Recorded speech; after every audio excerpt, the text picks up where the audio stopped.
Hello everyone, Skydie here. This is the full recap of my Surviving 100 Days in Minecraft Hardcore series that I have now completed on this channel. This is the full movie of the entire series, going through everything that happened from the very beginning, from the creation of the world to the very end. I hope you guys sit back and enjoy, because this is a recap of the entire thing. So if you enjoyed watching that series, here it all is nice and conglomerated for you. I'm not going to make this any longer than it needs to be. Without further ado, this is my first attempt at surviving 100 days in Minecraft Hardcore. Hello everyone, and welcome to the first real Minecraft video on this channel. As you might know, if you're following Minecraft updates, hardcore mode, which has been on the Java edition for several years, has finally come to Bedrock. It's pretty cool, because if someone wanted to do a hardcore playthrough of the game on Bedrock before, they would just put it in a hard difficulty and delete the world when they die, and it just didn't seem real, right? Well, now it is. And it is for that reason that I wanted to do this video, actually. Because it's still new, and people might look for it. This is it in practice. We get a fun little sound effect. The sound effect is pretty cool, but it basically locks us out of a few settings, and we will not have this world anymore if we die. We're going to show coordinates and show days played, so that I can accurately pinpoint A, where I am, and B, how many days I've survived this, because I would like to make it to 100, but I also, I don't want to just sit in a corner, because you can make it to 100 just by sitting in a corner. I don't want to do that. Let's change this all the way to 8 chunks so that the nether doesn't end up being too horrible. I actually don't think I want this to be a multiplayer world. I think I want this to be a single player, let's see what I can do, in hardcore. Now, I don't consider myself good at this game. I've been playing Minecraft since I was very small. I think I started in 3rd grade. I'm 19 years old now. So, I don't consider myself very good at this game, though. There are definitely people way better than I am at this game. But, we'll see what I can do, because I don't challenge myself in Minecraft like this very often. When you die, you will not respawn. That's kind of the whole premise behind hardcore mode, and it can't be turned off either. So, let's go. This should be fun. Alright, here we are in hardcore. First thing I think I want to do is go after these sheep, because this is going to be a lot easier for me if I can skip nights. Right? Let's get after you too, just for food. Sorry, buddy, but you gotta go. This sheep, he gonna get it. He gonna get it. Okay, that's 2 sheep. If I see one more, definitely not gonna live. There's some stone just on the surface over there, so that's really good. I can move straight to stone after I get rid of this tree. Real quick, the only wooden tool you should ever have to craft is a wooden pickaxe.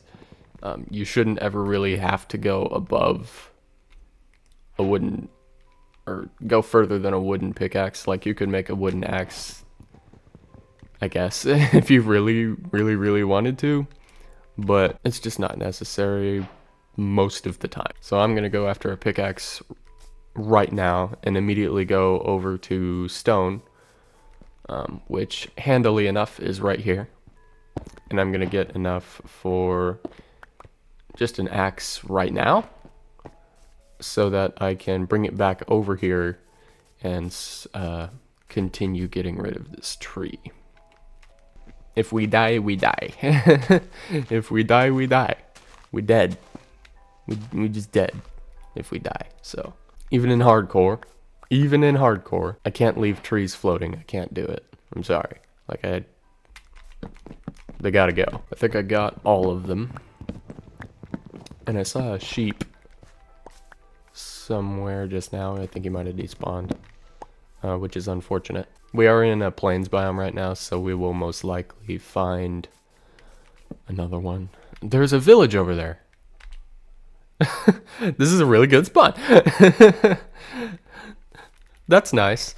This is also another reason why I wanted to show the creation of the world, just in case it ends up being really good. So no one can accuse me of having a set seed. This is not a set seed. You guys saw me you saw me make the world. This is a completely random seed. I just got really lucky. So that's nice. I want this coal because I'm going to want to make torches later. So let's quickly grab up all of this. And I would also like to search really this whole stony area for more ores that are sticking out. There's just nothing down there. Any ores that are sticking out, like more coal. I'll leave the copper there, but I will grab the coal. And I also want at least enough stone to make a furnace, because furnaces are good. Obviously, furnaces are how you cook things. I'm not approaching this with the idea that no one has any idea how to play Minecraft, because Minecraft has definitely been around long enough, and it's as popular as it is. Most likely, everybody that ends up watching this video already knows what all of this is, so I'm not gonna explain too much in depth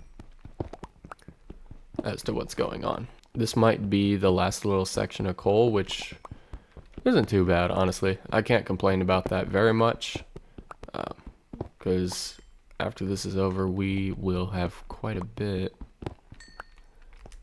Let's see, we got 33. There's one more back here. Wonderful. Let's go look over this way. So this stony beach just stretches like forever that way, which is great and all. I don't feel like I necessarily want to explore the whole thing at the moment right now, though, because I don't have a whole lot of time left, as you can see by the sun there. So this sheep is gonna die so that I will have enough wool to make a bed, which is really good. Are those red flowers over there? Please be red, please be red, please be red. They are. They're red. That's great. Make the bed, and in classic Minecraft style, we have to make sure that it's red, of course, obviously. Red beds are superior. Anybody that disagrees is wrong. Sorry. Alright, so how much stone do I have? I have 12. I should just go ahead and make a furnace now. Plop that down right there. And cook up the meat that I currently have.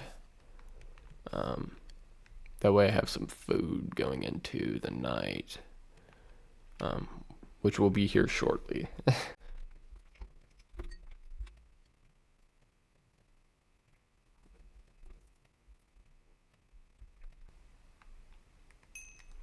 Okay. Meat acquired. It is getting dark right now, so I'm gonna make a break for it to that village and probably just sleep in the first bed I see. And we will actually explore it later. Definitely not trying to tussle with any mobs without armor. It's funny that I say that. There's literally a blacksmith building right there. That's handy. Here's a bed. Alright, the reason I'm sleeping in this bed and not my own is because this bed, I'm not planning on moving this bed anytime soon, obviously, so it's gonna stay here. If I die, my respawn point will be right here. And, well, actually, I guess that doesn't matter. This is hardcore. If I die, I die. I'm just dead. That was my first day survived in hardcore Minecraft. It wasn't very hard. Alright, so right off the bat, we have a ton of obsidian. That's awesome. That's not enough to make a portal, but it is 7 bloody obsidian. Really good. We also have an iron sword, which is really good. And we have an iron chest plate, which is really good. So that's really good. There are a lot of hay bales over here. I want all of them because we can make them into bread. So I will not have to worry about food, at least for a little bit. Let's see what else is around this village. It looks like we got carrots and taters. There's beets over there. Okay, so they have every type of crop. Okay, because they have every type of crop, I actually want to break one of each type. That way, I just have all of the types. I'm probably going to settle close to this area just because of the area itself, I suppose, and the village. I don't want to settle in the village because that will create complications with villagers trying to move into my house that I don't want there. So, there is a little forest over in that direction that I could use to get a bunch of wood to build something. I don't know that I want to be that far away from the village necessarily. I just know that I don't want to be like in the village, you know what I'm saying? So, real quick, if I take all of the wheat from those hay bales, I can make 27 bread. 27 whole bread. Well, it's 27 bread that I didn't have before, right? I'm actually going to explore this area just a little bit more. Oh, look at this. This is a wonderful, very super flat area to build. Guys, I promise, this was not a set seed. I did not set this seed for myself. I can assure you I did not do that. Screw it. This is where we're going to be. I'm just going to go ahead and plant those right there because I've basically already decided that this is it. This is where we're going to build everything.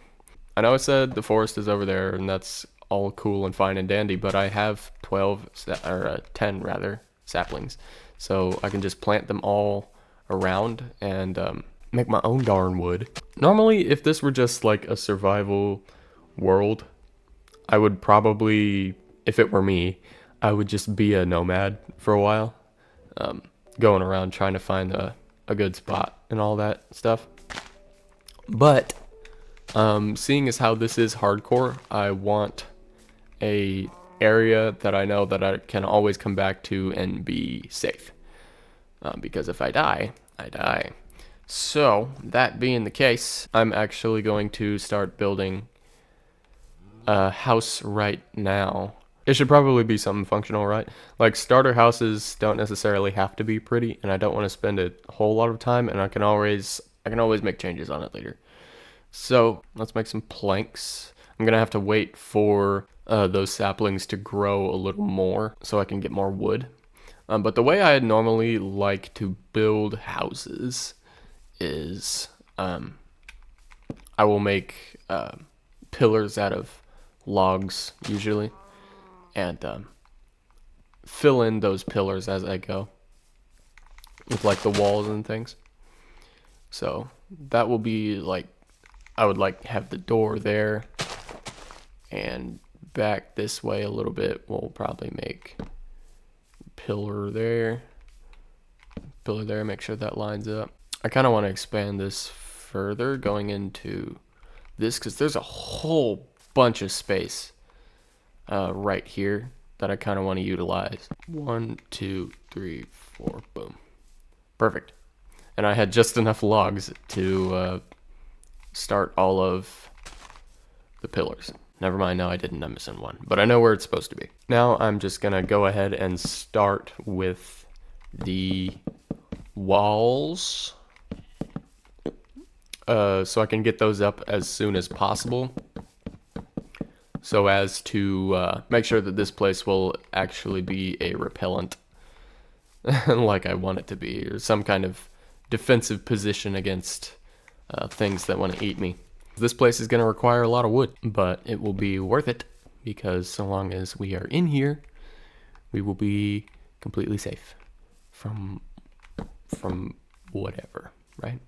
So a lot more wood is needed, and I really don't want to just sit and wait for it, so I am actually going to go over to the forest over this way right now, so that I can just get a lot of it fast, and we can get some basic walls up as soon as possible.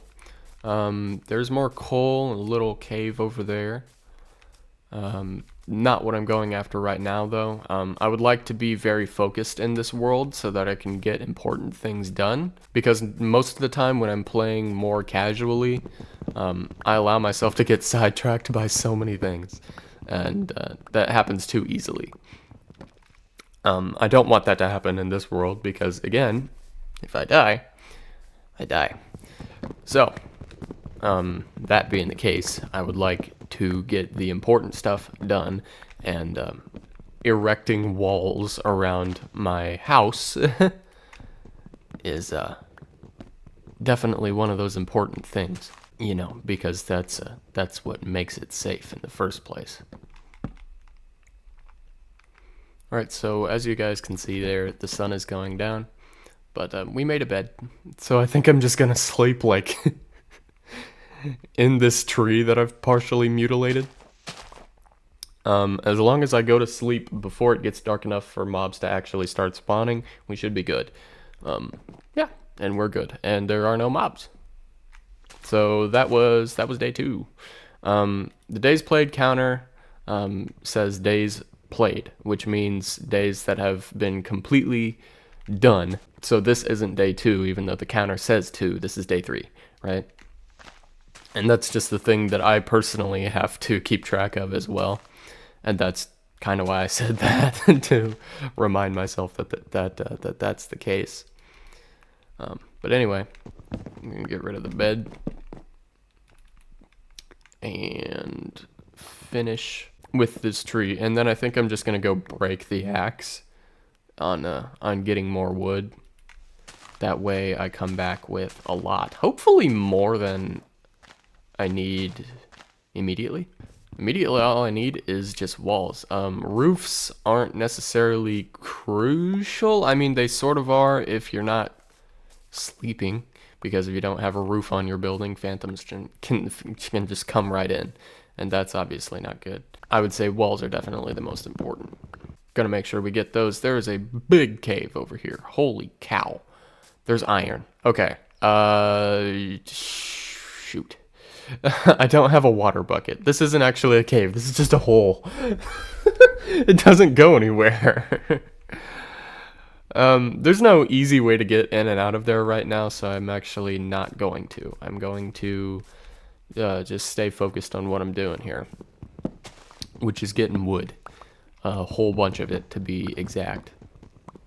And we will worry about hardware later.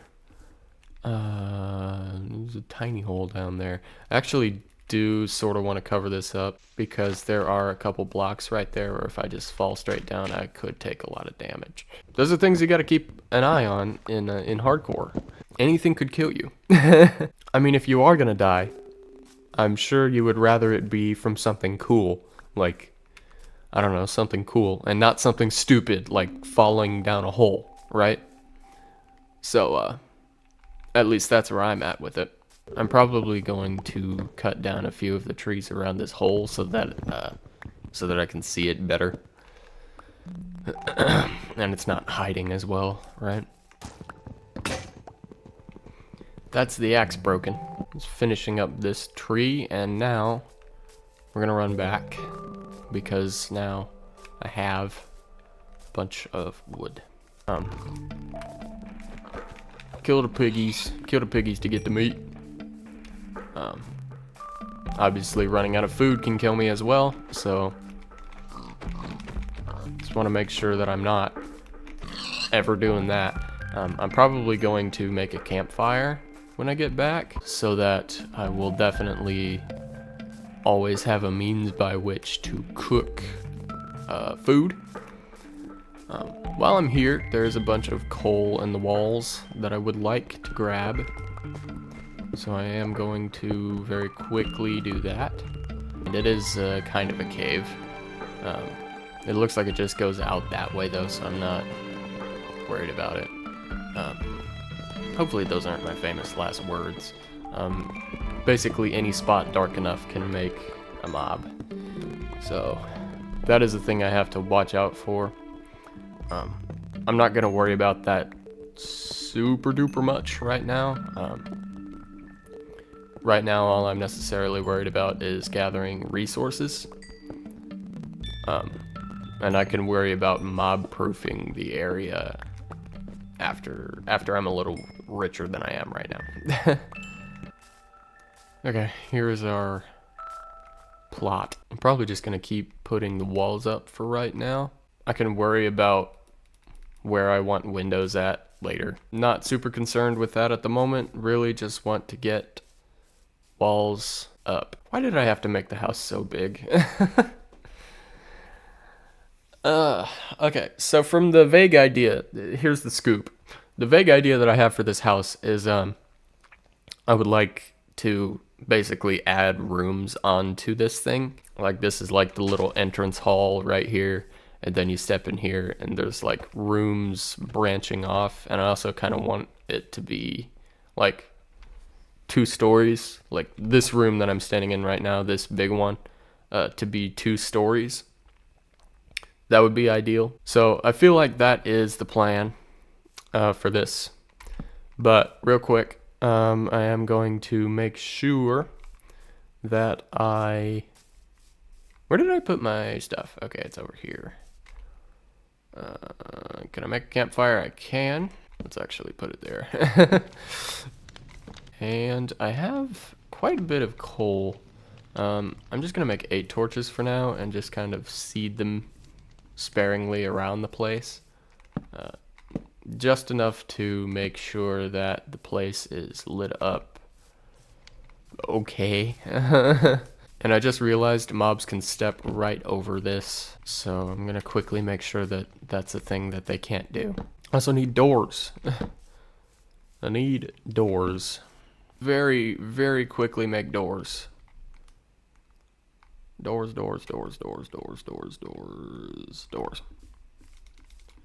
Again, not worried about the floor or anything right now.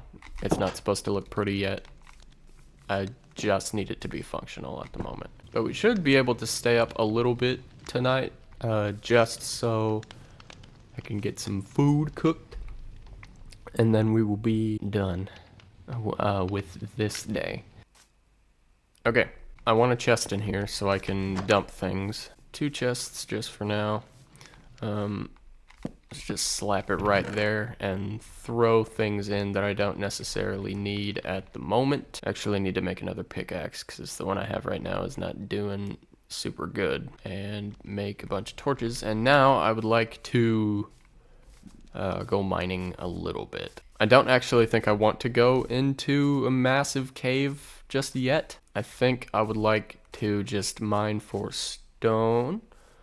Hopefully this isn't too horrible over here. I would just like to mine for stone because I think I do want the floors to be stone. On top of that, I just need blocks. Alright, I know I said that I didn't want to go into any big caves, but it turns out that this area actually is kind of a big cave, and part of me, actually most of me, really wants to go in here to see what's around.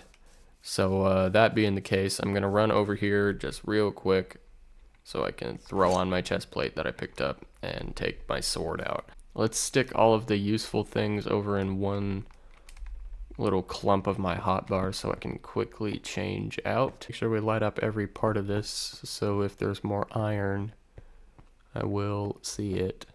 Looks like this just goes down into the depths of hell. I guess we're just gonna keep going this way? This way? Man, how far back does this go? Caves are crazy in this game now. Like I said before, I've been playing Minecraft long time, very long time.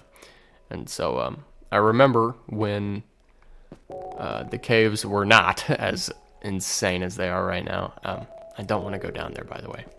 Not yet. But yeah, I remember when they were not as insane as they are right now. And I still, like little kid me, right? I still found them pretty crazy some of the time, but I stopped as I grew older because it started to all look more or less the same. But now, with world generation in Minecraft, as crazy as it is, every world was unique before, but every world is still unique, but it's more like insane. You know what I'm saying? I accidentally created some bees over here. So that's good. I got bees now. That went okay. I got quite a bit of coal and some stone and 2 whole iron. Obviously not enough to actually do anything important with. I think I actually would like to find another source of iron just so that I can make, honestly, probably a bucket. I feel like a bucket is better. A shield is good too, because this is hardcore. So a shield would be nice, you know, to keep me from dying and all of that. And I should have thought about that earlier. I don't like this. I also don't like the lack of mobs. I am gonna say it this time. Because it's kind of freaking me out. Like, come on, where are they all at? I know they're somewhere. This is freaking hardcore. It's you don't lie to me, game. I know that there are mobs. Where are they? Where are you hiding them? Okay, first mob. He can do a lot of damage to me. It looks like he has an enchanted sword as well as some armor. He's just slightly out of my reach right now. Is he gonna get wise? No, I don't think he can actually get up to me, which is good. I like how you can't get up to me. Put some light down because I can't really see much. If I get any closer to him, he will be able to hit me.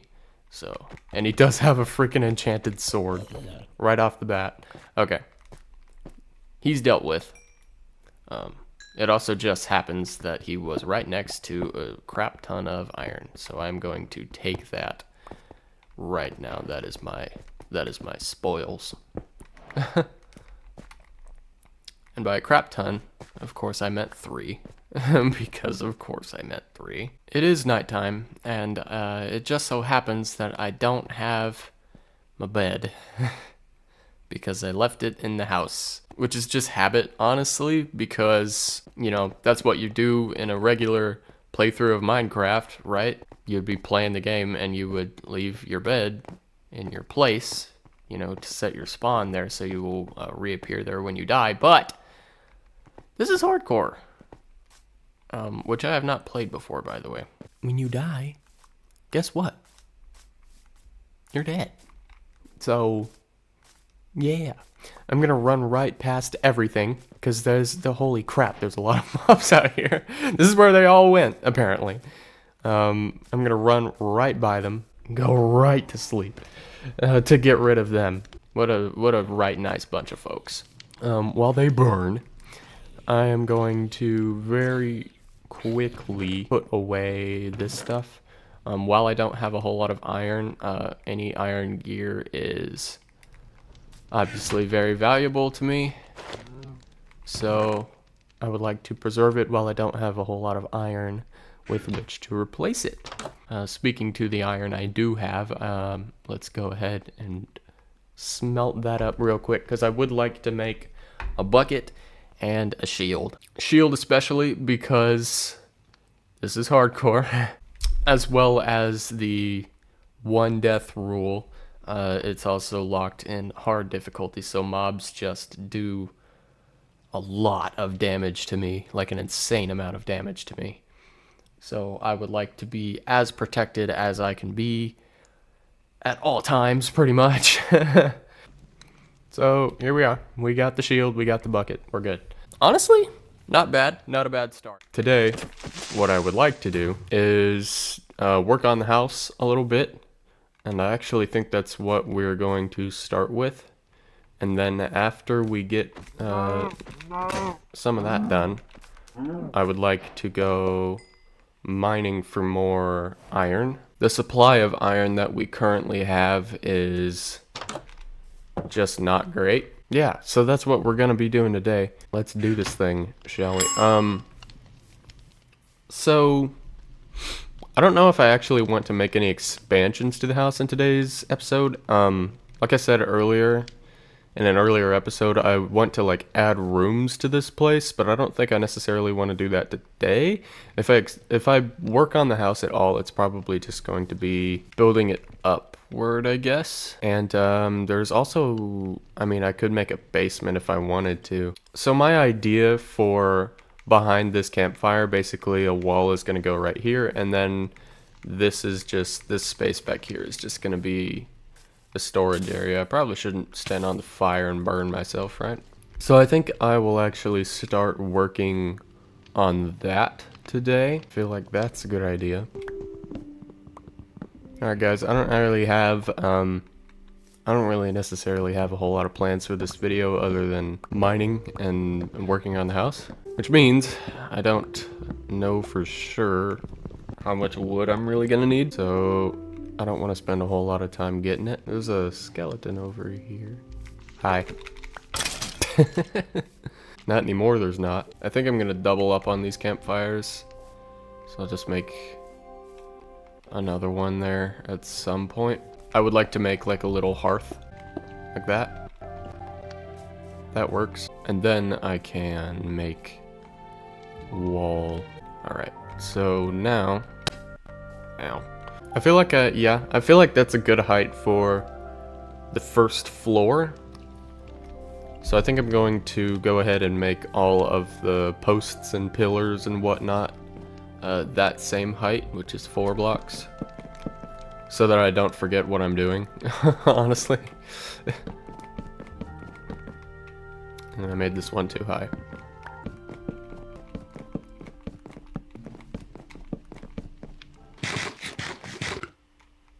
Now that that's done, well, what I'm going to do is I'm going to go to sleep. Beyond that, I don't want to worry about the floor and stuff until I have, like, better tools. And by better tools, I mean, like, at least iron. I don't really want to spend iron on a shovel at the moment. But, another idea that I had was changing the walls from oak planks to birch planks, just to give it a little more contrast.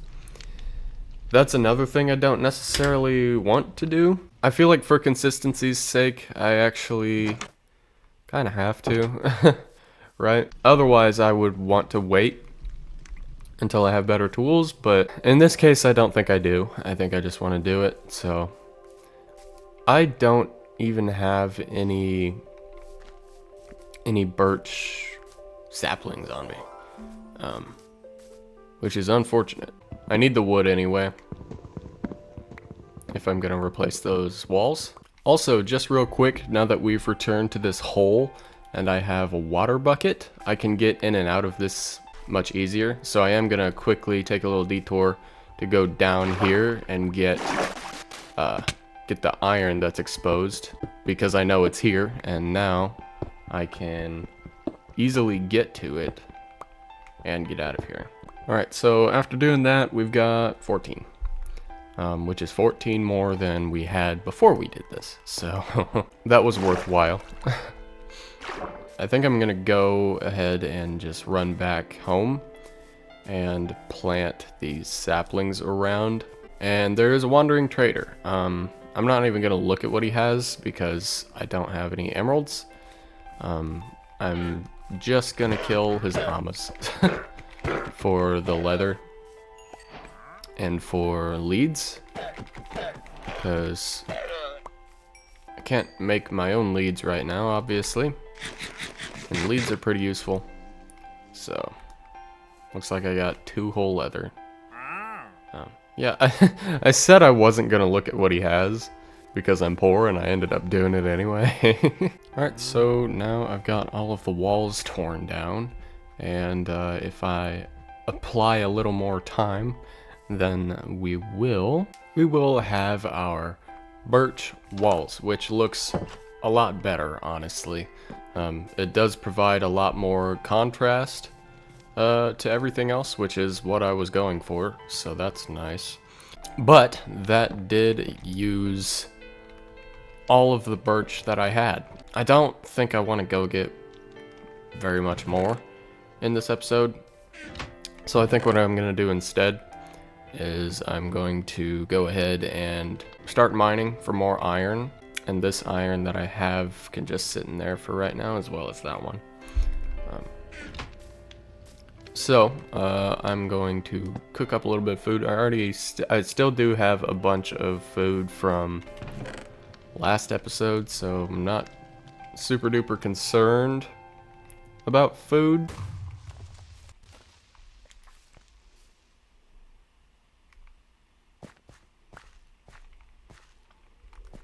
I think I've found a nice enough spot over here. So it's also come to my attention I may have to make a new pickaxe down here, because that's just something I neglected to do. That should be fine as long as I can cover my back well enough. This cave doesn't even seem to be a very large cave necessarily, but I like it for the 2 iron it gave me, I suppose. Beggars really can't be choosers. This does go deeper though, so I would like to see what else is down here. Okay. Down here a little ways now, and it looks like it's honestly probably going to lead to nothing, but I could be wrong. This corridor could jut into a much larger cave, which I'm sort of hoping it does, just for the resources that will provide me, as well as the mobs, but you know. Okay. So that worked out. That worked out quite well, actually. So we're gonna pick all this up, and then we're probably gonna explore that cave a little bit. Wanting to be very, very, very careful, because a creeper has the ability to one-shot me if I'm not very careful about that. I can't pick up this gold right now because I don't have an iron pickaxe. Main thing I'm trying to do right now though is just light up the area, so any nasty surprises don't get the chance to be a nasty surprise. Quickly need to make some more torches because I'm running low. One thing so far I'm seeing in here that I can pick up is this lapis, which I suppose I will. I suppose I could look back here. There is deep slate. It just goes back further, but real quick I want to pick up this iron. There's more lapis back here too. The main thing I'm after though is iron. I've probably already said that, but I want to make sure that I get a good supply of it pretty quickly, because I don't want to be out without armor for very long at all. There's redstone I don't think I can get with the stone pickaxe, and I have yet to make an iron one. This does go a lot further down. Real quick before I do go down there, I am going to make a new pickaxe. I also just realized that getting out of here is gonna be a treat, and that's for sure, because I've already sort of forgotten how it came in, and there's a lot of winds and twists that I've been taking that there's no way I'm just gonna remember when it's time to go. So this should be fun. Hopefully I don't die. So no huge cave, but this does seem to go deeper. Yeah. I don't like that. Oh man, alright. There is quite a bit of iron right here. Just want to light up the area real quick though. Just in case. I don't think I can ever really be too careful in the old hardcore. Let's pick up this iron. And the iron over here. Okay, so after that we now have 30 in our inventory.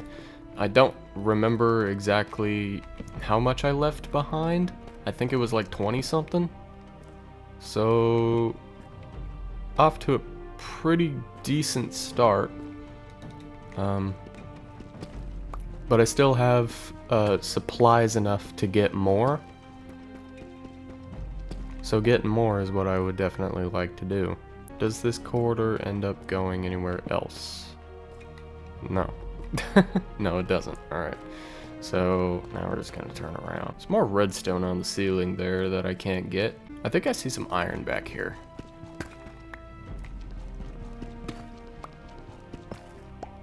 Yeah. It's actually crazy that I saw that. I just saw like the very bottom right part of the ore. Just under that crevice there as I was passing through here. But it's a good thing I did. Obviously, because iron good. Probably gonna be wanting to get out of here now.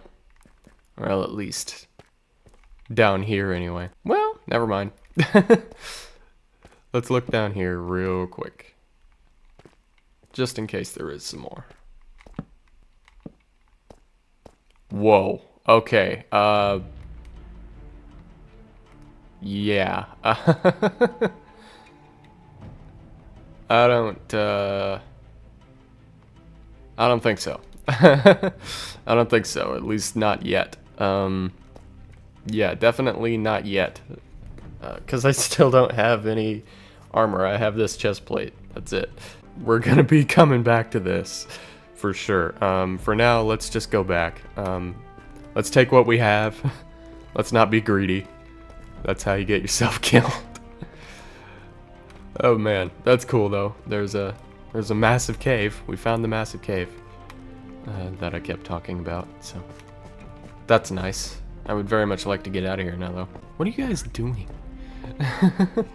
What are we doing? You get to die too.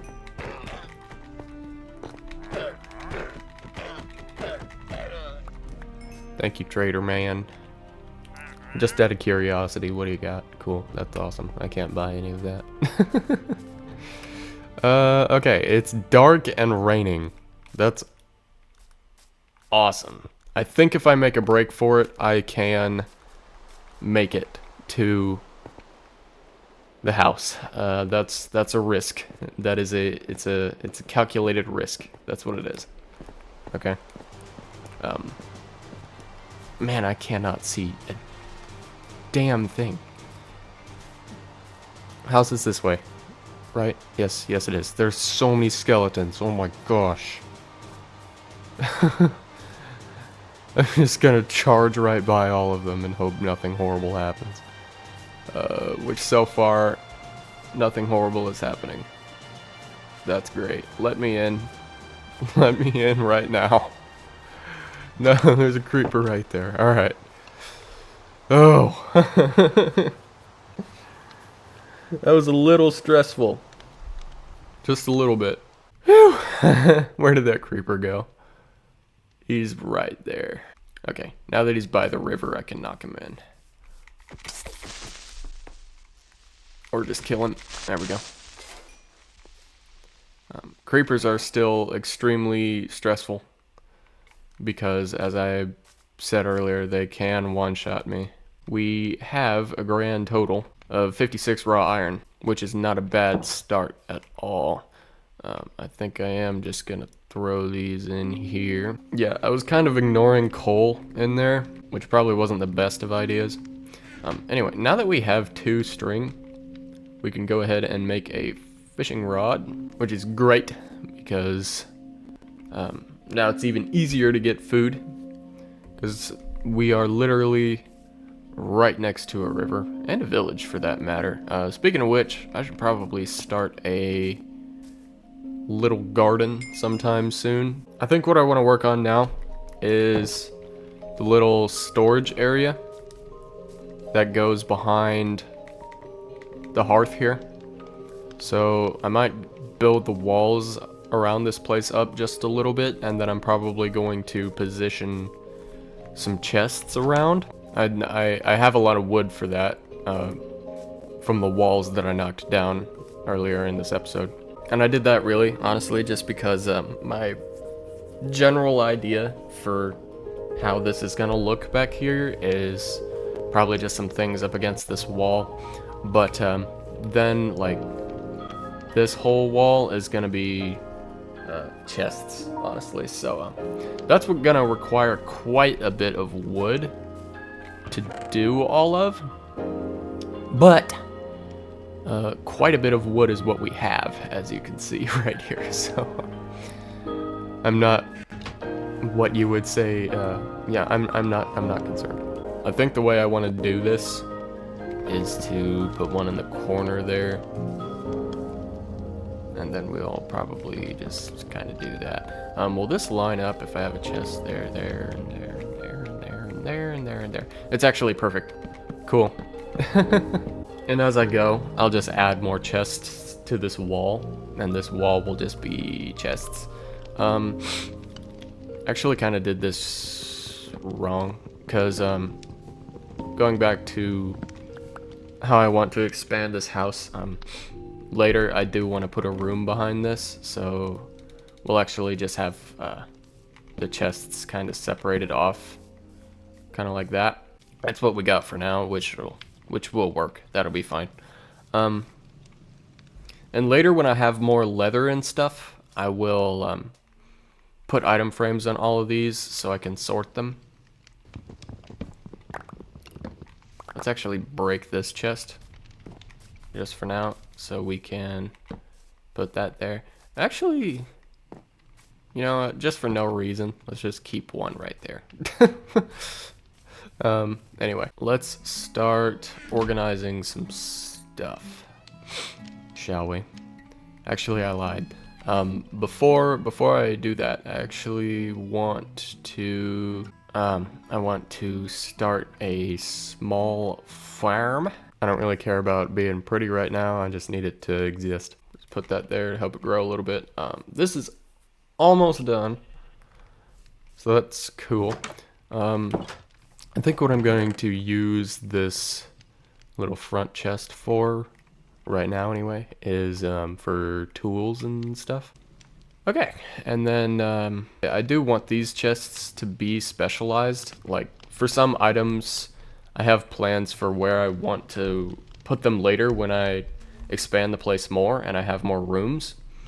Right now I don't have those rooms though.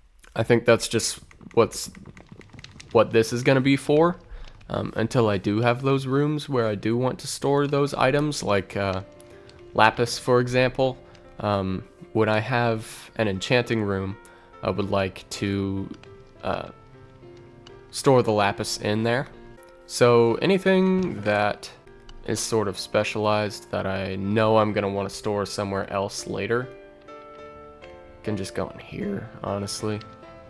It's in this little chest for now.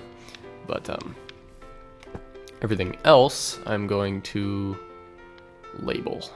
So this will be like a plant life-esque chest.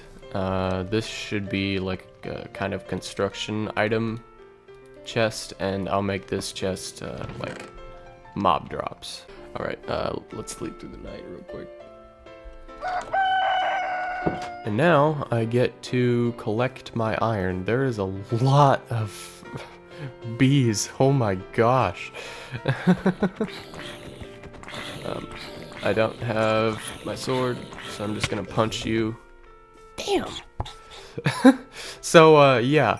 That is a testament to how much damage mobs can do to me right now. I only have a leather tunic on, to be fair. But he had an iron shovel, and he did that much damage. He took away, like, basically half of my health with just one hit. That is why I want to be so careful. Hello everyone, this is Skydie, and I am going to be doing a voiceover for this entire video, because I did not have my microphone connected correctly. It was connected, but it was not configured in OBS for some reason, even though I never actually changed that, but it decided to change itself. So that's pretty great. So I basically get to narrate this entire video for you, which is awesome. Super duper stoked and excited to be doing this. Apologies. Apologies. But basically, what I did in this video was I did some more building on the house, and I also went back down to the caves from the last video to get some more redstone, gold, and stuff that I could not pick up because I didn't have an iron pickaxe the last time I was down there. I did want to do that because I would like to start some villager trading soon, but I also want their trades to be good, right? So in order to implement the method that I wanted to make sure that that was good, I did want to go get some redstone so that I could make pistons and stuff, so that I can reset some villager trades faster. Basically what I'm doing right now though is I am getting more birch to build up the walls some more, because that is the first thing I started with in this episode, was building up on the house. So from this point, I basically just built up all of the walls all the way up to 4 blocks high with the birch that I was able to gather. And I basically just did that for the whole house as it stands right now. Alright, so it is at this point where I may have ran out of wood, and I had to go get some more, and I did. I went over to the forest, and I chopped down a few more birch trees. I found this cute horse. Horse was very cute. Could not get the horse because I did not have my leads on me, nor anywhere to put the horse really. Nor any saddles to put on the horse to ride the horse. It was a sad time. I killed this cow. That's a thing I did. I made it all the way over to a small beach on the other side of the forest when it started to get dark. And because it started to get dark, I began making my way back home because I did not want to be out on my butt, exposed in the middle of all of the horrible things that come out at nighttime. When I got back home, I continued putting the walls together, and it was here, if I remember correctly, that I made a point about dying in hardcore. Basically that you probably wouldn't want to do it if you've already made a ton of progress in the world, because you would be somewhat attached to that world at some point, and if you die in hardcore, obviously you lose the world. You can't really do anything in it. Like you can view the world, you can spectate, but you can't ever actually play the game in that world ever again. Reiterated the point in this part of the video that I don't want to die in this series, because if I do, the series is effectively over, because this world is effectively over. But I just geared up with sword and shield right there because I was getting ready to head toward the cave again to get that redstone and stuff that I was talking about earlier. After I found the entrance to the cave again, I did not spend a whole lot of time in here. I made a remark about this wandering trader still being here. and then I just kind of moved on. I didn't spend a whole lot of time in here though. Really, I kind of just retraced my steps from the last time I was in here, and I picked up the redstone and the gold right there, as you can plainly see me picking that up.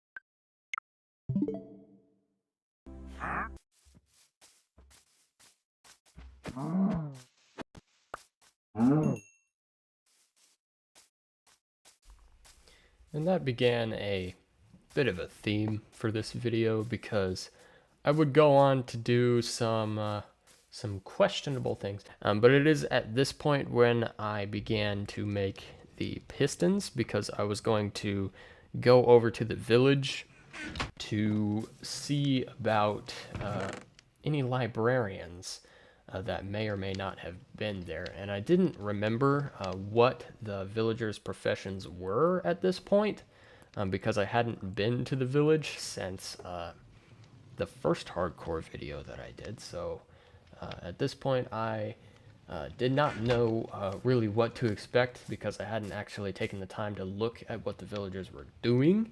And I let's just say I did not know how bad it was.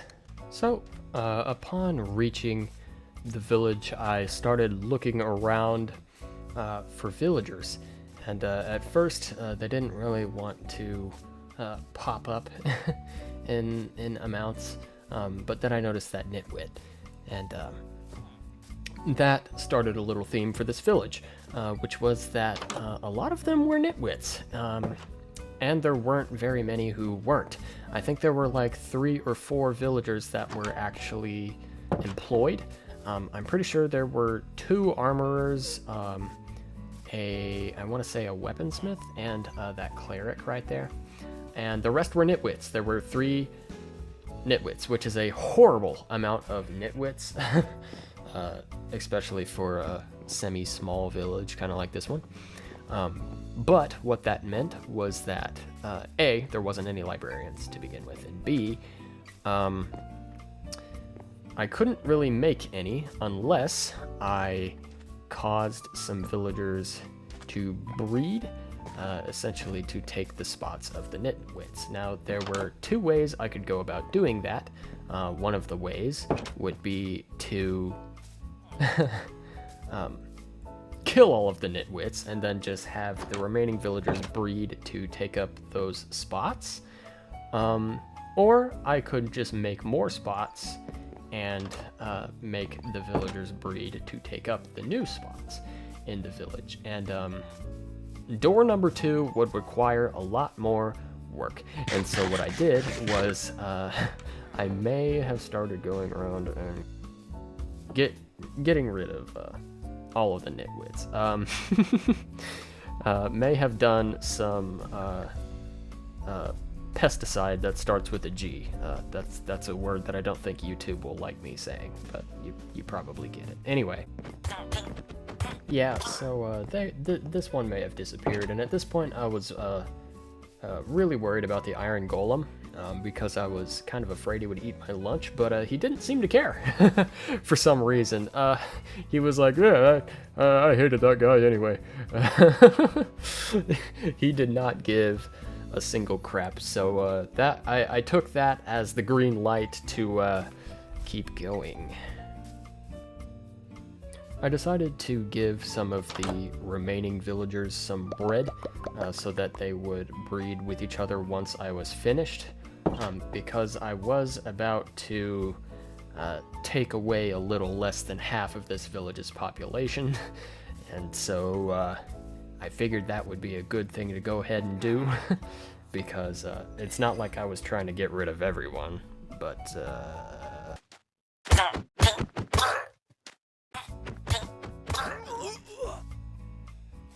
yeah, they disappeared, guys. I don't know what happened to them. But yeah, after having done that, I was a little remorseful, to say the least. So I ended up going after some more food to give to the remaining villagers, because I definitely wanted to make sure that they would, in fact, repopulate. Because having villagers next to your base in this game, or somewhere close, somewhere easily accessible, is always a good idea. So I went ahead and got all of these taters, and I proceeded to give them to one of the remaining villagers.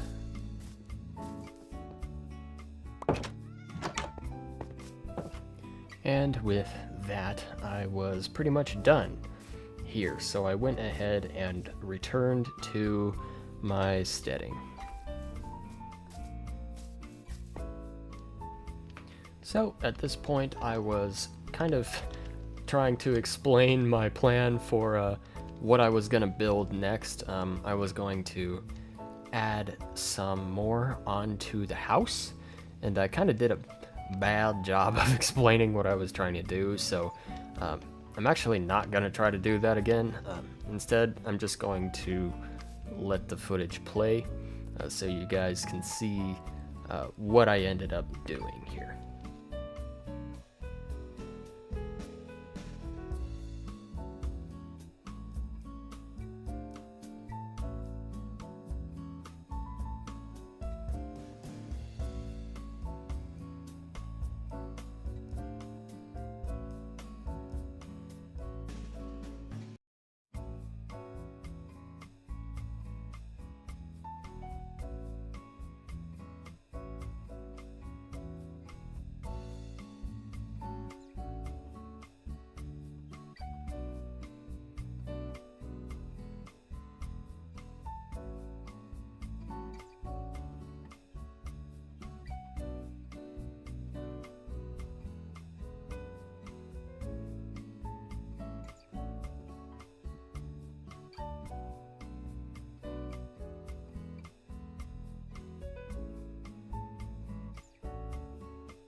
And with that, it was basically over. I remember saying that I planned for this area back here behind the where the hearth is to be the sort of bedroom area, which is a plan I still have. After recording this video, I think that would go nice. The reason I did not put this above the little entrance hall area is because that entrance hall is all I really want it to be. I don't really necessarily want that to be a two-story segment. One-story segment is definitely good enough for that area.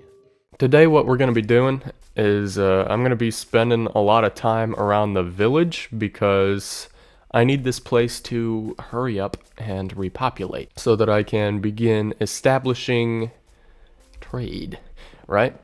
I'm actually going to start by taking down a couple of composters because in the last episode in this series we only got rid of 3 villagers, and there's like 4 composters sitting around this place that are unused, so I do need to free up some slots. I'll leave the one up here, and I think over in the other farm over on this side of the village, yeah, I'll leave that one too. I'm going to need to sacrifice all of the bread toward the cause of populating this village, which there is a baby. There's a baby villager, so it looks like that's already started.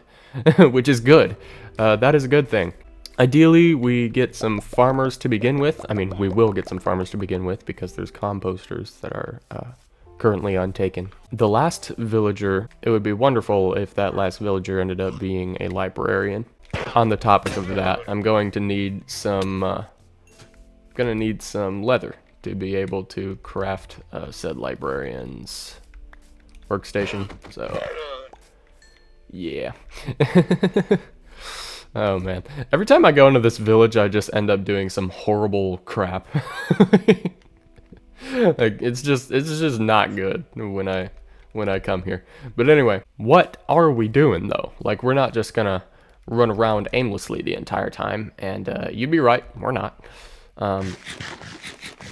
Instead, what we're gonna do is well, oh, there's already 2 babies. This is going so well already. Hell yeah. Alright, but no, the first thing we're actually gonna do is, oh man, you make me nervous. Because I know you can eat my lunch. Okay, the first thing we're actually gonna do, sorry, is, hijack this guy's furnace to cook my meat. And then, we're gonna go over this way. And, I'm actually going to start building a bridge, between my steading and this village, and make an actual transit point between me and this place that is not just swimming through the river, you know what I'm saying? Stone cutters are super useful for constructing things, because if you used any stone blocks to make slabs or stairs or something like that in the crafting table, you're actually getting less value, because in the stone cutter you can make the item by the block. So for one block you would get 2 slabs, for one block you'd get 1 stair, 1 block you get 1 wall, etc. And that applies to deep slate, blackstone, granite, diorite, everything. So this is a little pro tip in case some of you watching did not know about that. Stone cutters are good. You should be using stone cutters if you can, which we can here today. We are fortunate enough. So, I have no idea how many slabs I'm going to need. So my idea is to build basically just like diagonal, like through that river, and then like border it with something that I haven't decided yet. Start making slabs. Let's start with this many. Just so I can gauge how many I'm actually going to end up needing. I'm not the greatest builder. In case that has not been made obvious to those of you that have watched this series so far, building is not exactly what I'm the best at in this game. And as this series goes on, you guys will see, unfortunately, more and more of how true that really is. I think I want to border it with granite, which would require me to go get more granite. So if I find a cave or something under that village, that would be great, because the village activities would still be going on while I'm in said cave. But if I go into any of the caves I've been in so far, that probably would not work. Okay, so it looks like I need a little more things. I think I'm actually gonna cheese this just a little bit though, and casually begin changing the shape of this little landmass over here to make it slightly easier on myself. There we go, that's better. Any more construction materials? All right, cool. Nah, one more right there. Perfect. Okay. So next thing I want to do is I actually want to make a shovel. I don't have any more cobblestones on me though, so I'm going to have to get some. Also, real quick while I am here, I would like to grab this and 4 of the slabs I just threw in here, so that I can make a lectern to hopefully configure a librarian. Hopefully in this episode that'll happen. With the shovel, the thing I wanted to do with the shovel is dig up all of this clay that is just chilling in the water around here because I want it. I want clay. Clay is good. Clay lets you build things that are made out of clay. And I think I'm going to just put a block right there for me to stand on. Because you mine slower underwater, obviously. So yeah, there's that. This clay deposit seems to be pretty sizable, actually.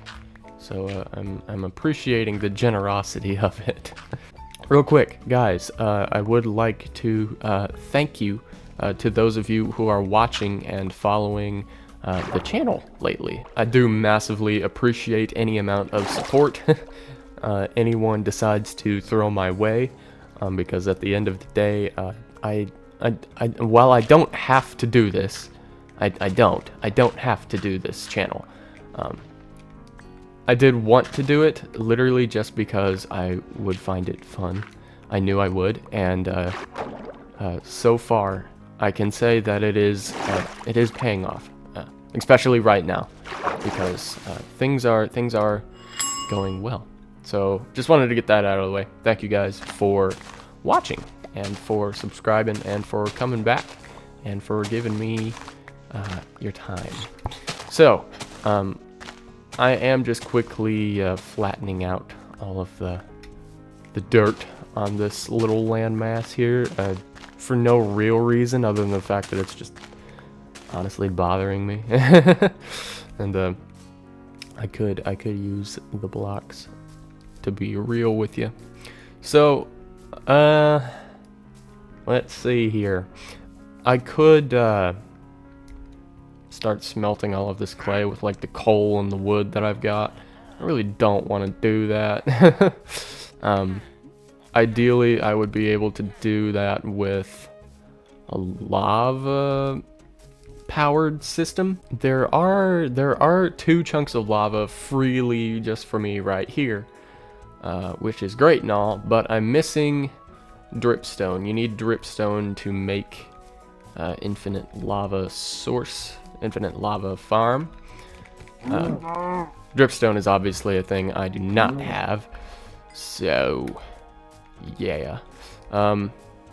Dripstone can be available through wandering traders, and it can also be available obviously in dripstone caves. That's where you find it naturally. While we wait for villagers to grow up, because that's essentially all this episode is, if I'm being real honest, we could just I kind of want to do something that is arguably dangerous and wait for nighttime, so that I can find all of the dark, problematic spots in this village where mobs are likely to take advantage, and light them up, so that this village is a little more protected from all of the nasties. I'm going to be relying very heavily on this iron golem, I'm not going to lie to you. But we can actually get started right now, because it's already dark enough to where we can kind of see where some light would be good. And the more of this we throw around the place, the better. Not necessarily, actually. Scratch what I just said. As long as we don't have any areas that are completely dark, mobs will not be able to spawn there. So we need to make sure that we don't have any areas like that, or we're going to have problems, which is actually not that hard to do.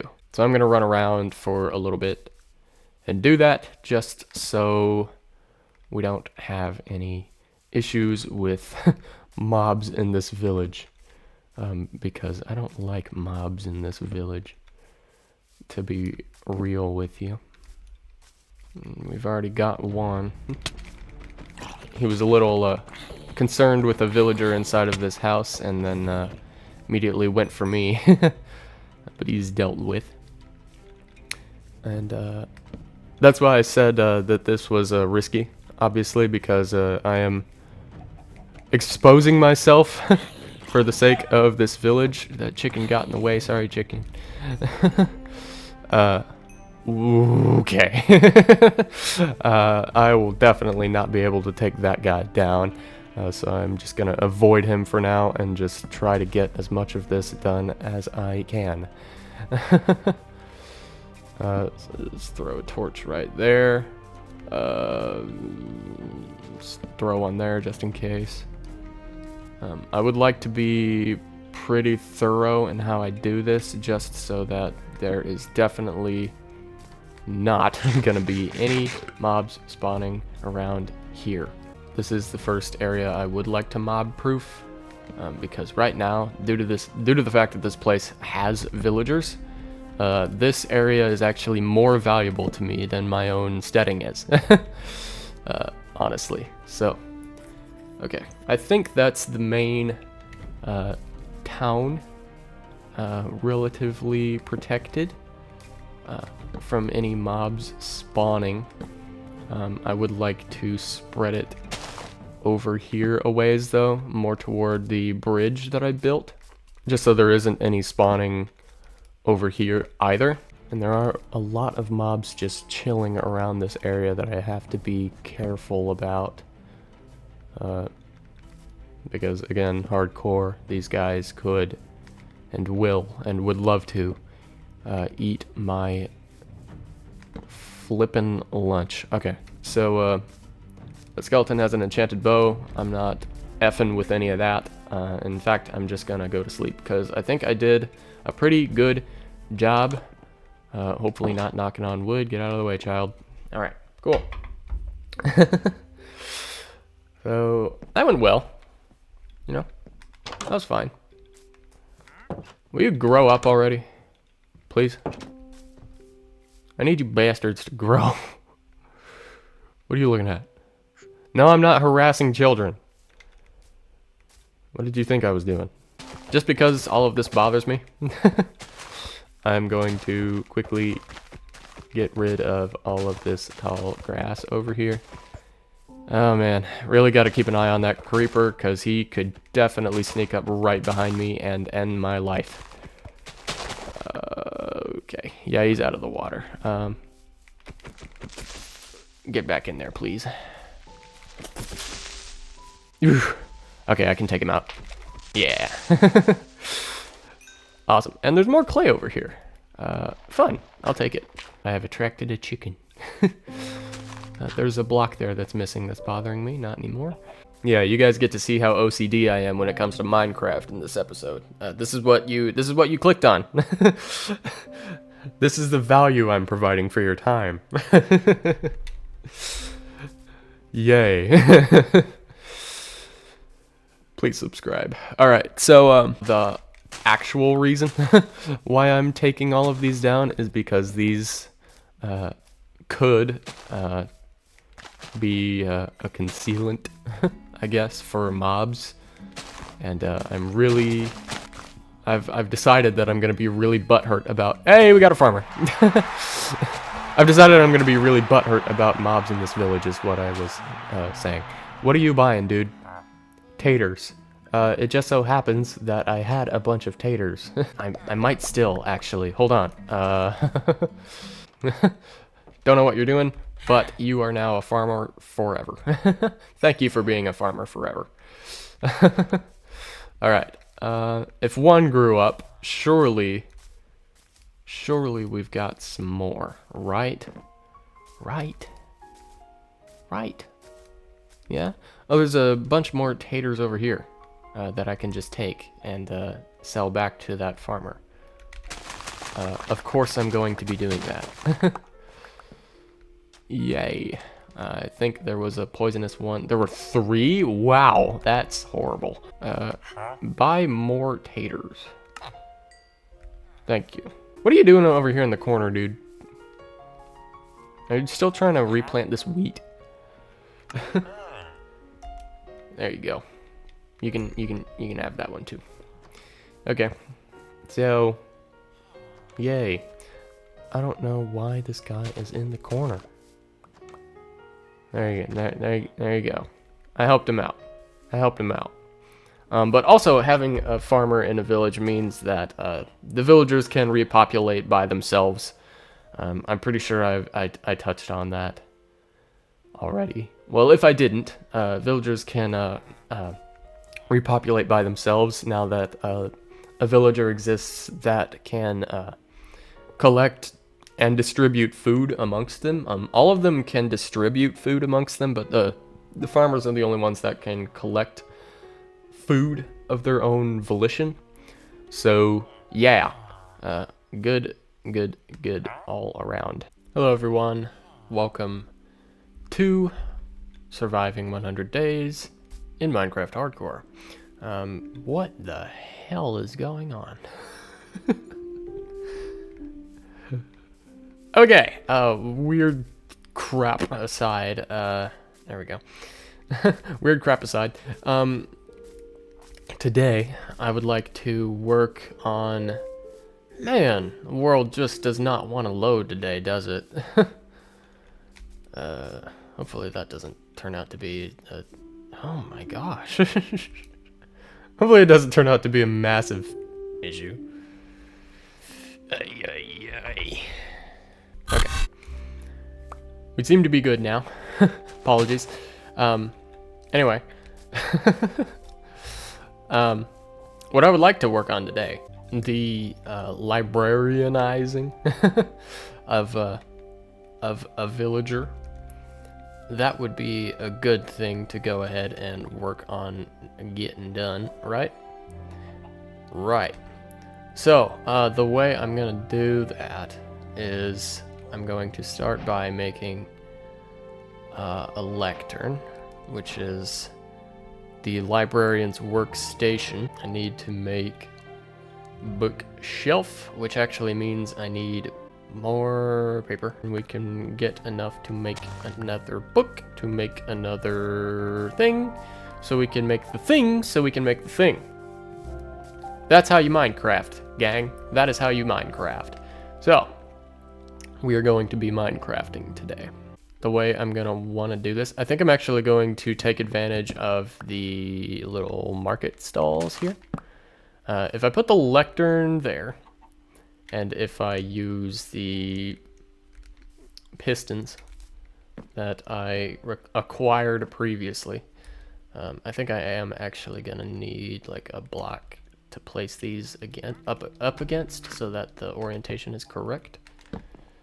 If I do that, yes, we can affect the position of the lectern. The reason I'm doing this is honestly because of the way the game works. I know that narrows down nothing if you don't know, but that is literally why I'm doing this. So when you are trying to get a villager to have certain trades, if you have not traded with a villager, their trades are not set. Their jobs can still be changed, meaning their trades can still be changed, and that is the case until you trade with a villager at least once. And that depends on if they can detect a workstation. If you change the state of a workstation, such as by moving it or removing it, such as with a piston, or by breaking it and replacing it, that will essentially reset a villager's trades.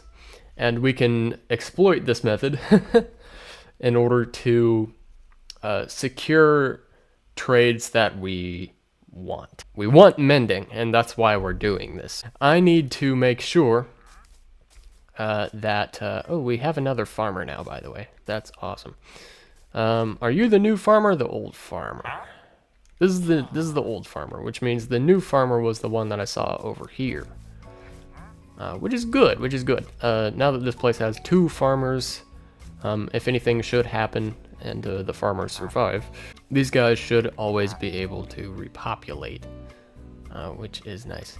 I don't know that I actually want a farmer that buys and sells, or that buys rather, carrots. So I think I'm actually just gonna force that guy to be the librarian so that we can A, speed this along, and also get the specific farmer trades that I want.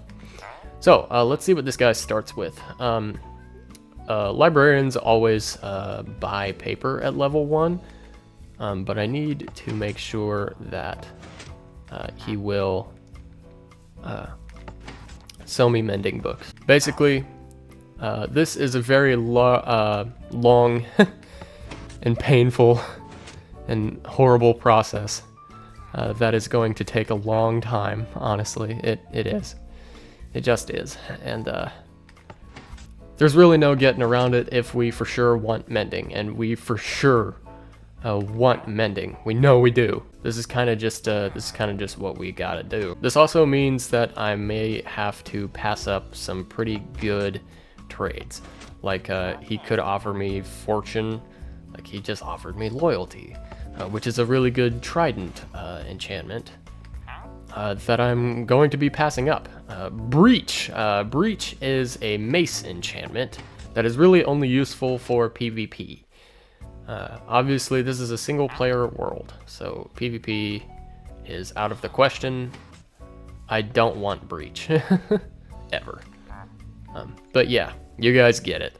This is basically what I'm going to be doing until he coughs up some mending. Curse of Binding. Are you kidding me? Unbreaking 3. I am passing up Unbreaking 3, which, as well as Mending, is an enchantment that I'm going to want to put on, like, all of my stuff later down the road. And I'm gonna pass it up because Unbreaking 3 is the second most important enchantment. I may end up regretting this, but I am gonna pass that up. Because Mending is the most important one. Silk Touch! God damn it. Please give me Mending. Just give me Mending and stop torturing me. Efficiency 3! I hate you. You suck. Why can't you just be nice and give me what I want? Instead of just torturing me with all of the other things that I want. Boom! Alright, I've been sitting here recording for 10 minutes, and I got Mending. And I actually got it for really cheap. Over in my realm that I have a Mending villager that charges way more emeralds per book. This is actually one of the best Mending trades you can get, if I am correct about that, which I would like to think that I am, because 18 per Mending is pretty darn good, especially when you consider the fact that I want to put Mending on everything. I am one of those people. I want to put Mending on all of my armor, all of my tools. I want it on everything, basically. So, I need, the next thing I need to do is I need to lock in this guy's trades immediately, like right now. The way to do that is with paper. Obviously, don't necessarily have a whole lot of that at the moment. So, what I need to do is I need to make sugarcane grow faster. Because I have a Mending villager that is not locked in, and that is a problem. How many bones do I have? 0. Let's just go ahead, harvest what I have, and hope that it's enough. It is. Thank God. That was just enough, actually. 24 sugar canes. Perfect. Literally, chef's kiss. Perfect. The exact amount that I needed. Thank you, Minecraft. Thank you, Minecraft, for what you just did. Okay, so... that's really good. That is really, really, really good. I'm gonna lock it in before I lose it. You, sir, are my Mending guy. Congratulations. He's my mending guy, and now I'm gonna fix his stand, because I can do that. Since this guy's workstation is kind of like right in the middle of the village here, he should always be an easy guy to find, so I should never really have to worry about that too much. I'm pretty happy right now, actually. So, I think I'm actually going to stop messing with the village for right now. My skin is not loaded.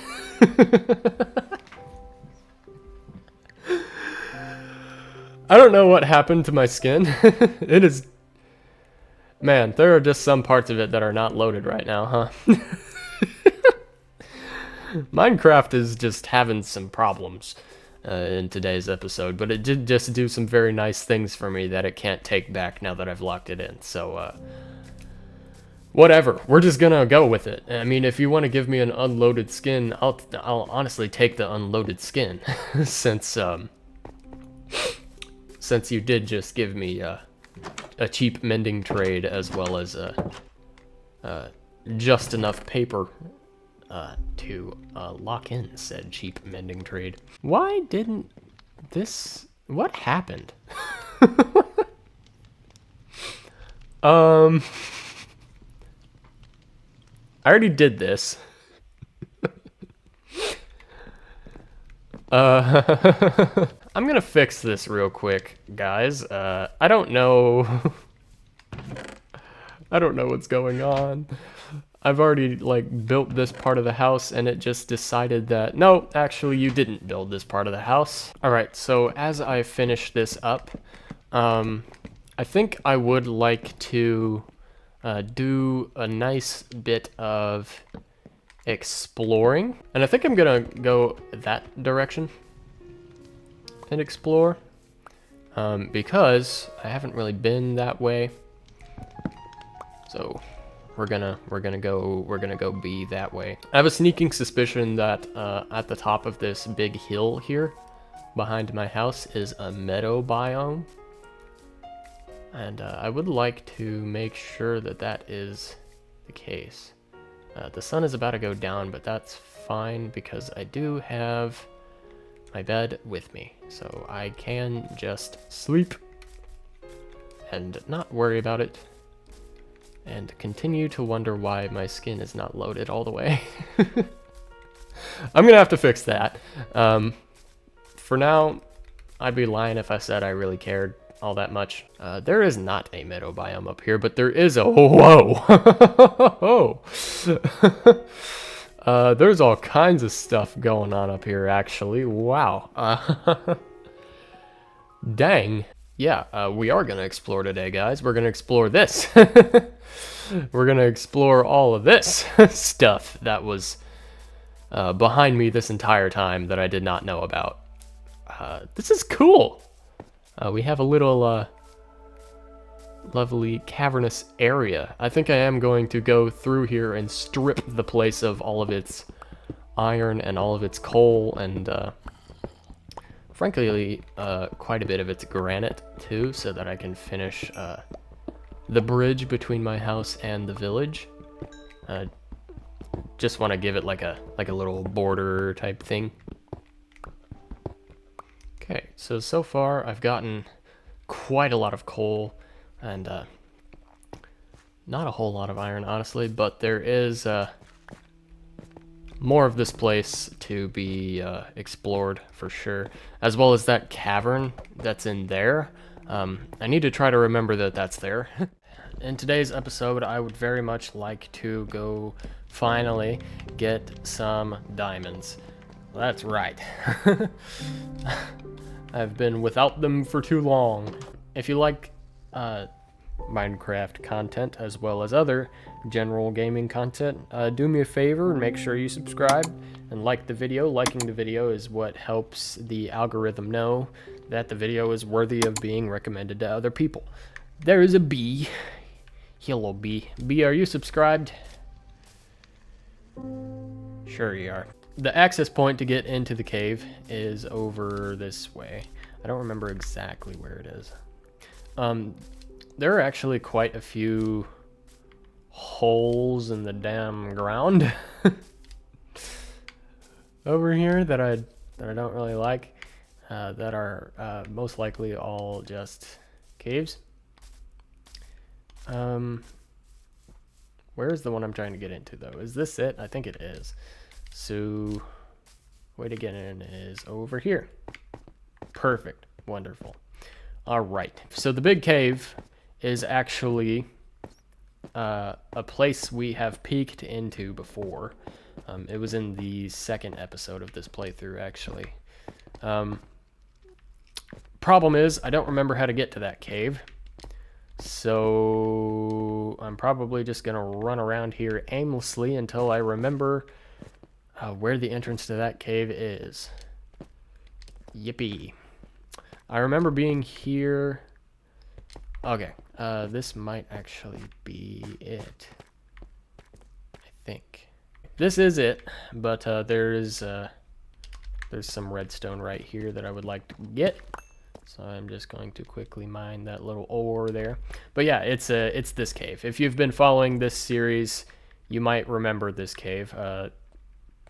We peeked into it just a little bit and decided nope, and then we turned around and went back home.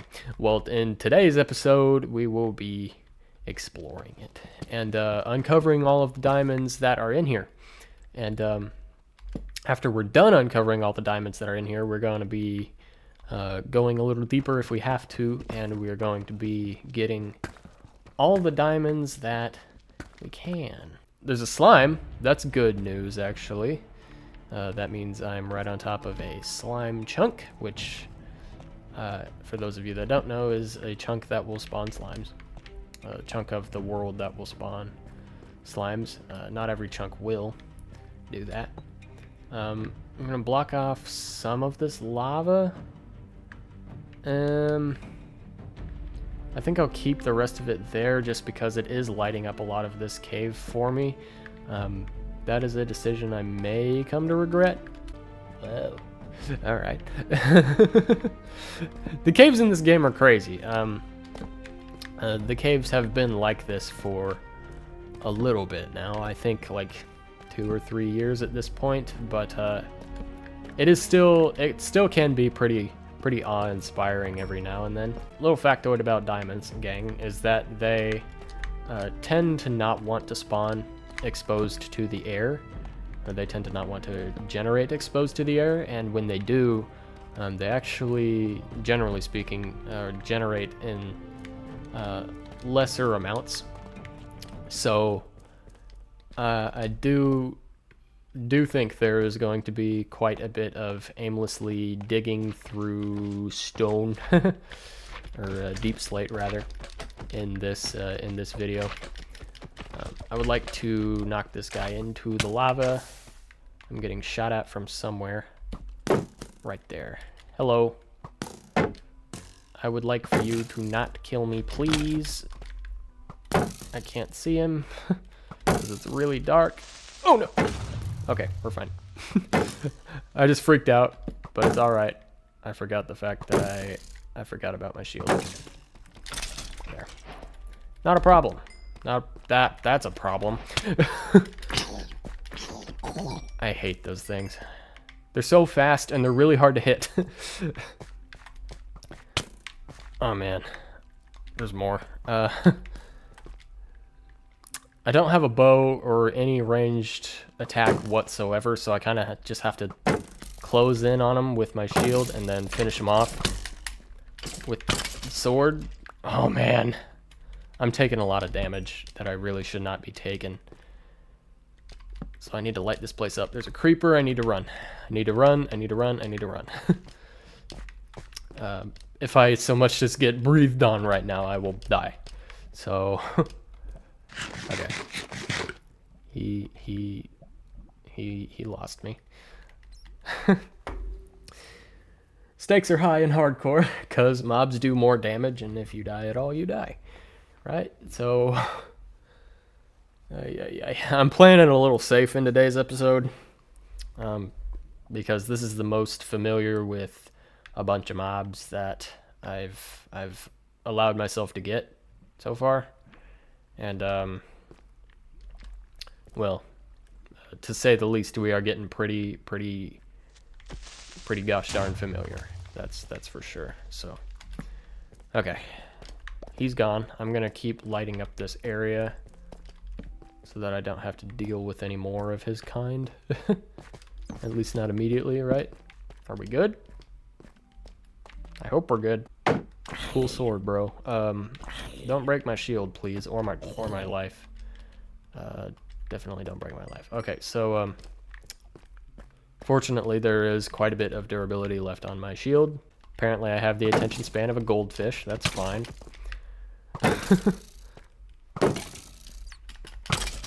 Oh man. Okay. That was kind of sloppy, but we did it. It's all right. So you're not a diamond. Ow. Why did bro do so much damage? Bro did so much damage. I'm gonna die. I was joking earlier when I said this might be the last episode. I didn't actually mean it. I really wish I could generate my health just a little faster. That would be wonderful. First of all, I'm gonna mine this coal, or the gold. Thank you. So that I have it, and then I'm gonna make a little shovel and make a little stone pick because I don't have another iron pick with me, and I definitely need the iron pick in order to mine the diamonds, right? Folks, I found some. Yay. So, how many do I got here? That's one. We got some gold in the mix, too. There's 2, 3, and 4. Heck yeah. Ooh, okay. So I actually got a pretty good amount sitting here. Heck yeah. Nice. Is it too much to hope for any more? Probably. That's okay. I'll just pick up this gold. I seem to have dug myself into another cave. There's a nice pool of lava over here. An interesting little myth that people have come up with in the past is that lava pools mean diamonds. That's not necessarily true, and the reason that myth was made was because since the lava pools basically replaced what would have been stone or deep slate or what have you with air blocks that basically just exposed more ores. Some of those ores ended up being diamonds. That's where that myth came from, but it is just a myth. There's actually no correlation between lava pools and diamond ores in the game or anything like that. But I did just find another one, so we're up to 6 now. I thought I saw something.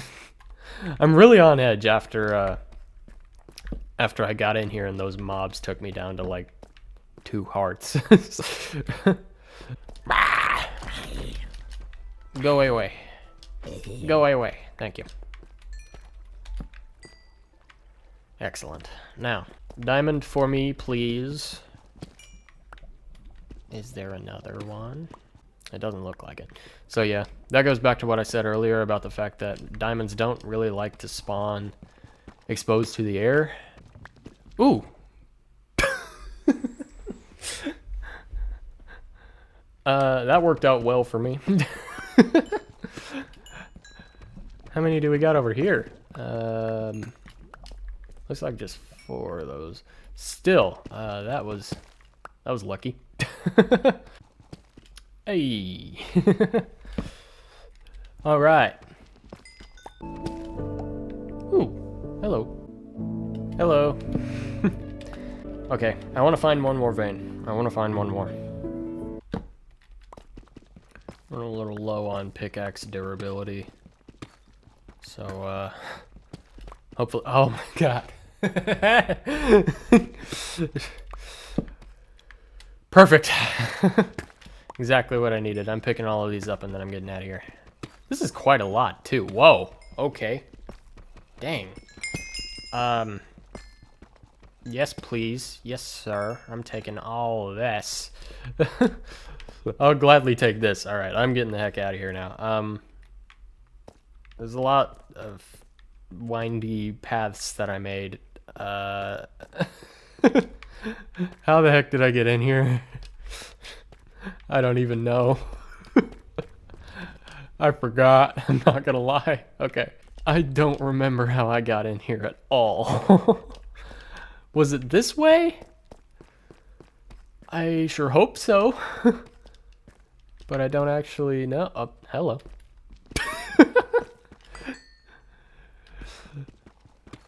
I'm slaying him today, damn. Alright. But for real though. Oh, how did I get in here? I seem to remember this. This is familiar to me.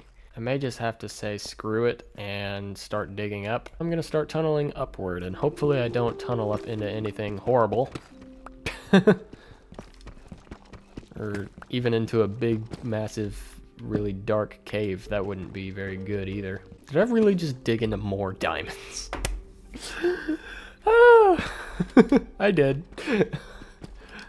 I totally did. Was it just the one? That's interesting. I mean, obviously I'm still gonna take it, but like, I would very much like to go home now, though.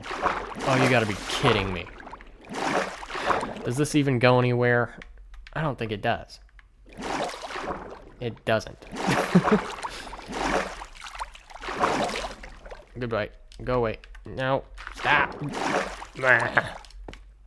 Okay. So, little detour. Little detour.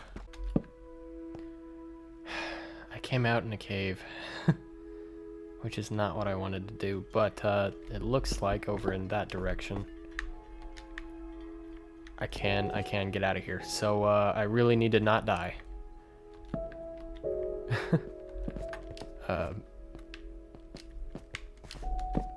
Screw it, I'm running. Yep, I can get up right here. Okay. I need to deal with the fact that I kinda don't remember where my house is. Which is a bit of a problem. That is definitely something I should know. Because I need to get back still. My gut was right.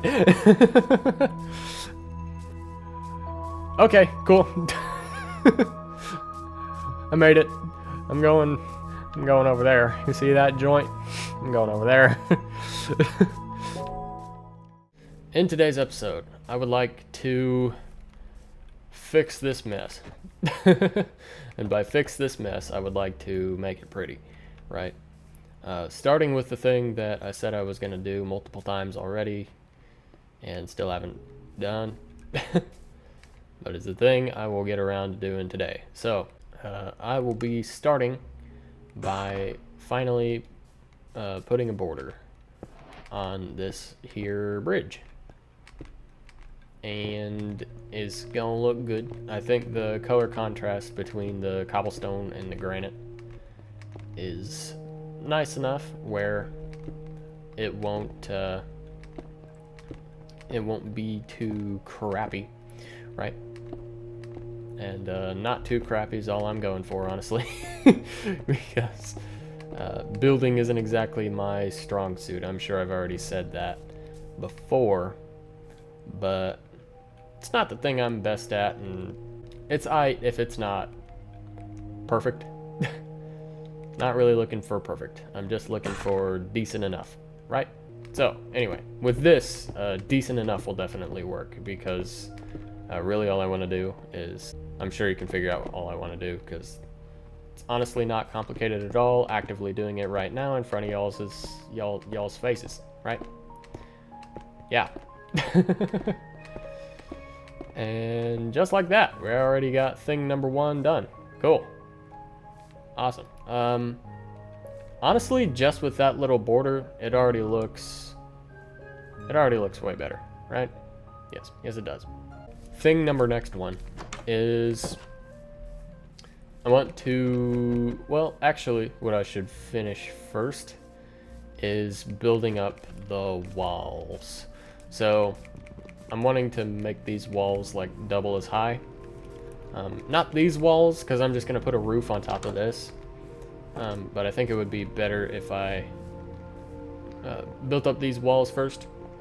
That way I have some semblance of an idea of what I'm doing.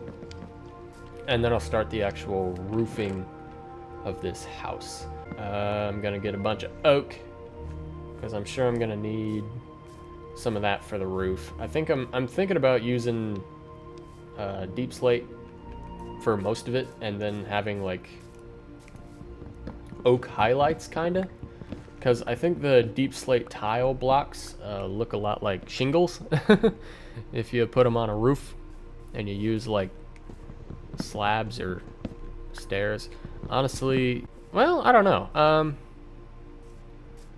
I may actually end up using slabs for the roof. Guys, I would like to say pretty early on in this video that if you like this series, which I know that there are some number of people out there watching that do, to like these videos. That is what tells the YouTube algorithm that they are worthy of being recommended to more people. So if you do like these videos, do me a huge favor, leave a like, leave a comment. That boosts these videos on the algorithm as well. And if you are new, please do consider subscribing. I would like to continue to grow this channel. Part of the reason why I like playing survival Minecraft so much is because Minecraft is a survival game, among other things, right? But it does have its place in the genre, I would say. Yeah, and I have played a crap ton of survival Minecraft in my day. But that's enough yapping out of me. Alright guys, so I have chopped up quite a lot of trees, and it's a good thing I took the initiative and went ahead and planted a bunch of saplings around my house, because that made that process a lot faster. I no longer have to run all the way over to the forest way over there to chop down trees. I can just go out in my yard and do it, which is super convenient. Anyway, I am gonna start building now. Yeah, I will build these up. Over here, I'll just put a roof on, probably using stairs, just because that'll look better than if I used slabs on such a small little entryway.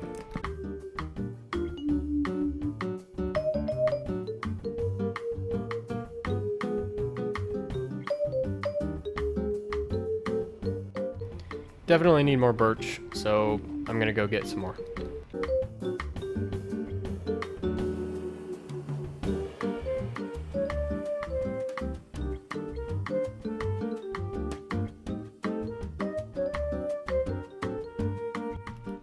There's a zombie with a lead, which is funny.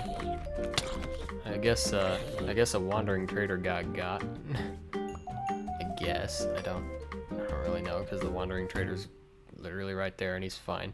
There are a lot of mobs around. That one, okay. Whoa, chill. I didn't piss off that enderman, did I? I don't know, but this guy's coming at me now. Come at me, bro. Of course he didn't drop armor. Of course.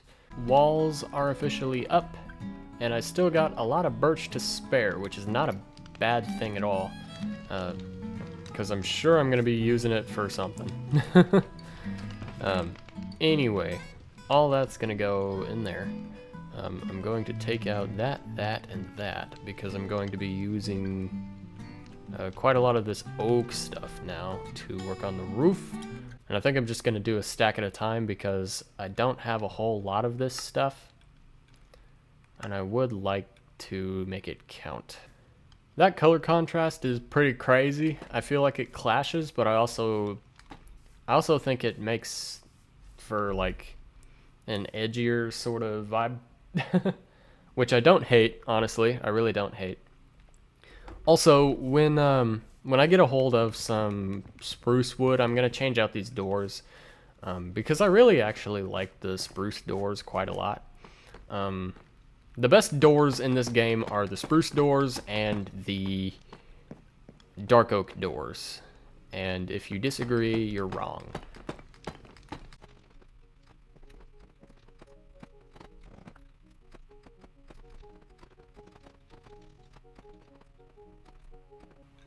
Okay, I'm gonna need a little more deep slate to finish this, but it'll be alright. Not super worried about it. Just gotta finish it up here.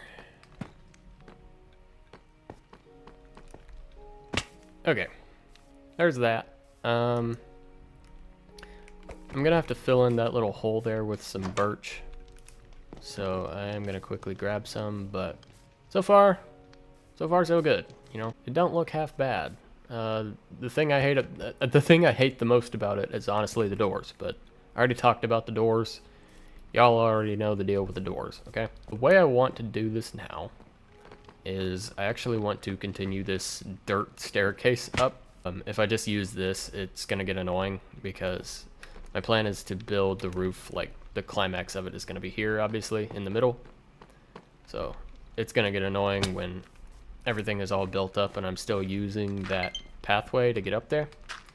Alrighty folks, so the first thing I should probably get down here is where I want the oak highlights to be on this roof that's going to go up here. So I should probably start by getting dimensions for this room. So we got 1, 2, 3, 4, 5, 6, 7, 8, 9, 10, 11, 12, 13, 14 by 1, 2, 3, 15. Okay.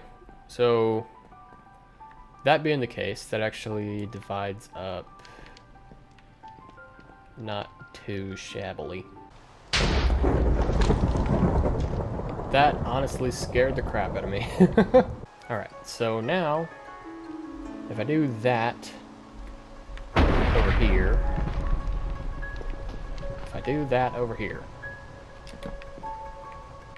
this is what we get. Which I do not hate. So, that should leave us with 13 blocks in the middle, right? Right. So the third little highlight would go right here.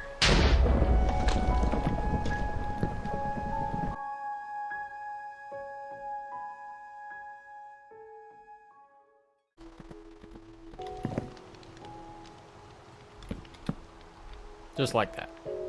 And then the rest of this would be deep slate. Christ almighty. He dropped a carrot. Gee, that would be really cool if it didn't already have them. I think I'm just gonna go ahead and make all of my deep slate into these slabs. The nice part about having these little trusses on there, though, is that it actually makes putting these deep slate slabs on a lot easier, which is really nice. Okay. So, can't see it super well right now because it's dark and rainy, but it is all put together. So, I'm gonna go in here for a quick sleep. Because I really don't want to take very many chances with this world, especially if I can avoid them. But yeah, I obviously still have to go up and fill in those holes and stuff. But that's most of it done right there. So if I fill it in like that, it doesn't look amazing, but it doesn't look necessarily bad, and I would rather that be filled up. So, get to do it over here though. And then I think I'm going to extend this all the way up to the ceiling there.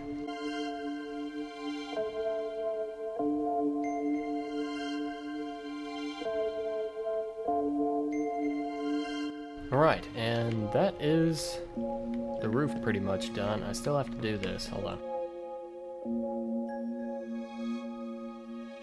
Okay, that's good enough. That'll do. So,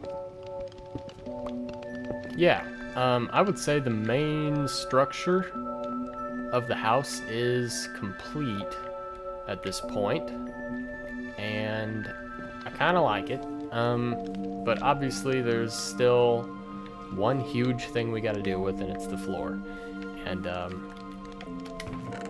I am actually going to go ahead and make a diamond shovel so that I can quickly, easily, painlessly get rid of all of the grass that currently makes up the ground and replace it with cobble. The main reason I'm doing that is A, I'm not super good at building and I don't want to pretend like I am. And B, this series has a limit on it. Like, this is surviving 100 days, not surviving. You know what I'm saying? And even if it wasn't that, it's hardcore. When I die, it's over regardless. So, that being the case, I don't want to spend a super long amount of that time just building the house, you know, because we're already 1/5 of the way through this thing, and I've got a decent supply of diamonds, so I'm not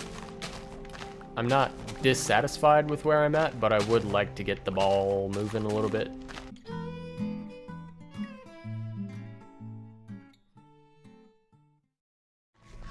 That does it for that, so now I got a roof and a floor and all that fun stuff.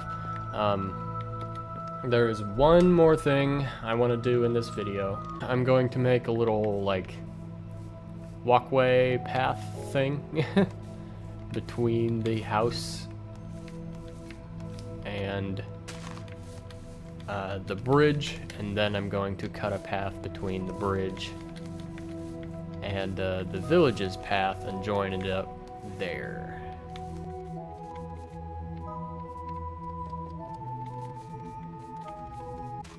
It is not too shabby. Alright.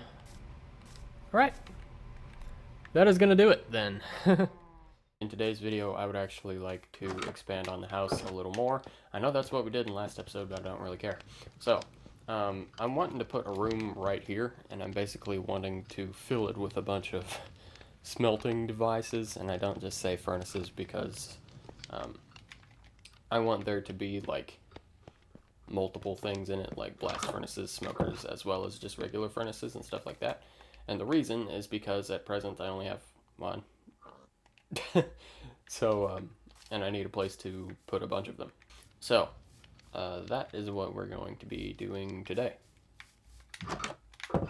So, by the looks of things in the chest, I don't exactly have a whole lot of deep slate left for the roof of this room, but it should be fine, honestly. Like, I could probably make that work.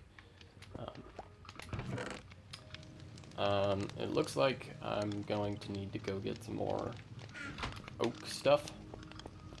So I think I'm just going to go ahead and do that. So guys, while I am sitting here chopping wood, now would be a great time, nice and early in the video, to remind everyone to like the video. Liking is what helps the YouTube algorithm know that it is worthy of being pushed out to other people. And subscribe as well if you want to see more, because until I die in this world, this series is not over. I mean, unless it reaches 100 days, in which case I will put my own end to it. But yeah. If you watch this video, you decide you like it, please show it some love and some support. Would be greatly appreciated. Here, I think I'm going to cut out a hole in the wall, like right here. As well as right here too, just because, honestly. Just like that, and then we'll make like this area over here into another room to add on to the house. So yeah, I honestly think we're just going to extend from here out some number of blocks and then end up right here. So for the moment, I guess this bee nest here is just going to be left floating because I don't have a silk touch tool at the moment to pick it up and move it somewhere else. But that's probably fine. It's gonna have to be fine, at least for now. Alright, so yep, you guys can already see basically what I was thinking for this room. Pretty self-explanatory, pretty straightforward. But yeah, basically just going to fill it with furnaces. Because any good Minecraft house, if there's not like a buttload of furnaces in it, like, what are you doing with your life? Is what I'm getting at. So guys, today's video is going to be a shorter one, because I'm not at my original setup right now, actually. I am in a completely different place entirely, and I had to do some rigging to get to the point where I could even record one of these, but I was running a little low on content for the week that this video will come out, so I kind of had to record something. So here we are. Hopefully it doesn't end up being too terrible. I have more birch in here, so I might as well use it. We'll just take a bunch of those. Problem solved.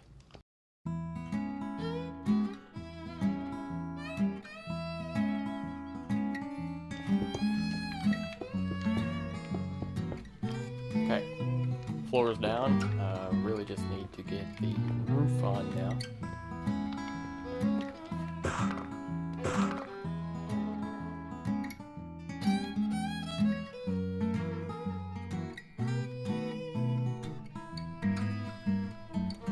I like that. I like that. Okay, here is the little room. I kind of want to have like smokers along this wall and like a couple blast furnaces over here, and well, honestly, I might wait on the blast furnaces, just because they are pretty darn expensive. I might wait to put those in later. So I think what I'm going to do right now is I'm just going to have, well, first of all, I'm going to make all of the furnaces I can, and then I'll make 2 smokers, and then the rest of the furnaces I'll just put in that room.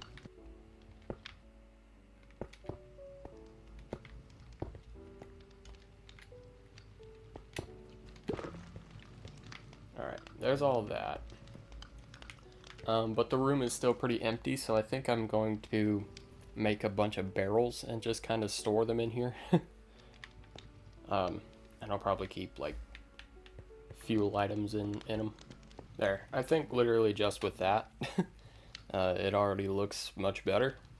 And added benefit is I have quite a bit more storage in here that I can just dump stuff in.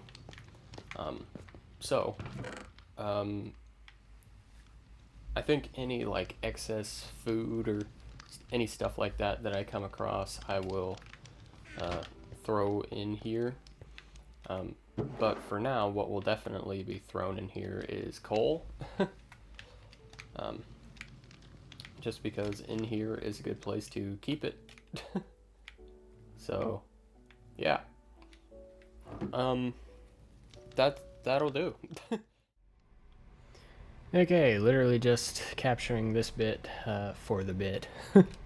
Apparently, I mean, I have it on not so good authority because the authority is literally myself.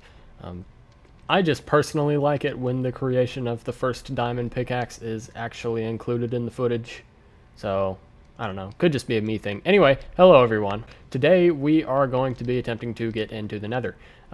And I just got step number 1 of doing that down, crafting a diamond pickaxe. Next thing that we need to do is the thing that we're going to go do right now. We are going to go into a cave somewhere and see if we can find a big collection of lava. We're also going to need to be picking up some coal, because that's the thing I'm running relatively low on at the moment. I do have some sitting in there, but I would like to keep a supply handy for other stuff. So, I think I'm just going to go back to the big cave that's on top of this hill here. Yeah, not that one. The one over there. To like the video, if you do like it, that will help the YouTube algorithm know that, hey, people are liking this video because they're interacting with it by liking it. And it will know to recommend the video to other people as a result of that happening. So that would be greatly appreciated. Another thing that would be appreciated is to leave a comment that basically does the same thing as far as the algorithm is concerned. But also subscribe. Do subscribe. I am being very careful about this, again, because this is hardcore. If I die, it's over.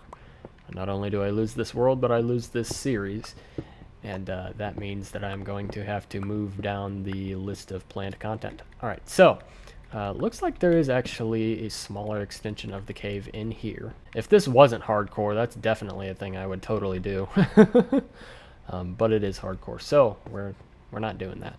I can use some of the natural cave that's already there to my advantage, because I can just kind of like move down, just because this is like kind of a slopier part of the cave, you know? What I need is a big lake of lava. You know, as you do. As you do, right? Trying to be careful of that creeper. I think pulling out this bow would be a good idea, even though I only have 3 arrows. 3 arrows is better than no arrows, am I right? So, again, being extremely careful. I literally don't think I can be too careful in this scenario. There's a creeper right there, that's fine. Hello. I knew something was going to be up there, I just knew it. Hi, buddy. Would you mind dropping that shovel for me? Thank you! Hopefully nothing sneaks up behind me. That would be bad. I feel like I'm good.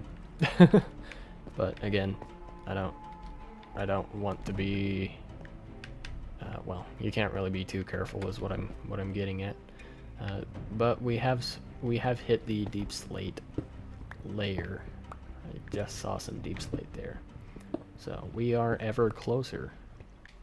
Oh, those squids scared the crap out of me.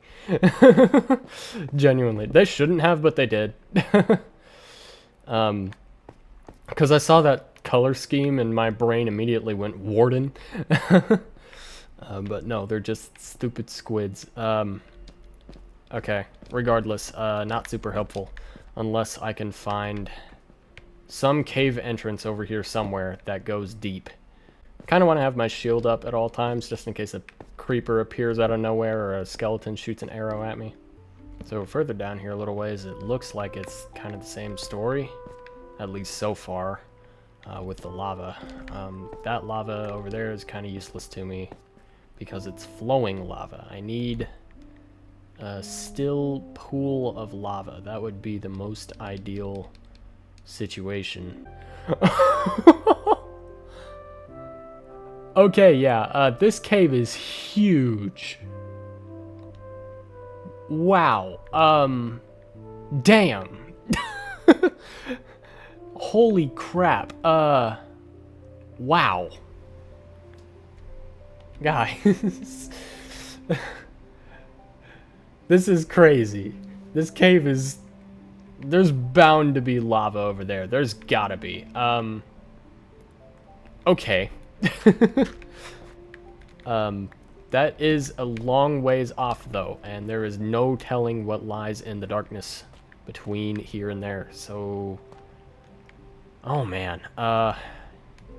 It's kind of overwhelming, actually, how much space there is in here. Like... Goddamn. Like... There is a lot of lighting up I need to do in this place to, if I want to make it, like, actually safe. Bruh. How are you gonna shoot me? Make me miss you very embarrassingly and then just walk away. That is unbelievably disrespectful. I'm gonna have to end you now. Where did he go? He's over there. Hi. Hi, friend. Of course he has an enchanted bow, too. I can't see him anymore.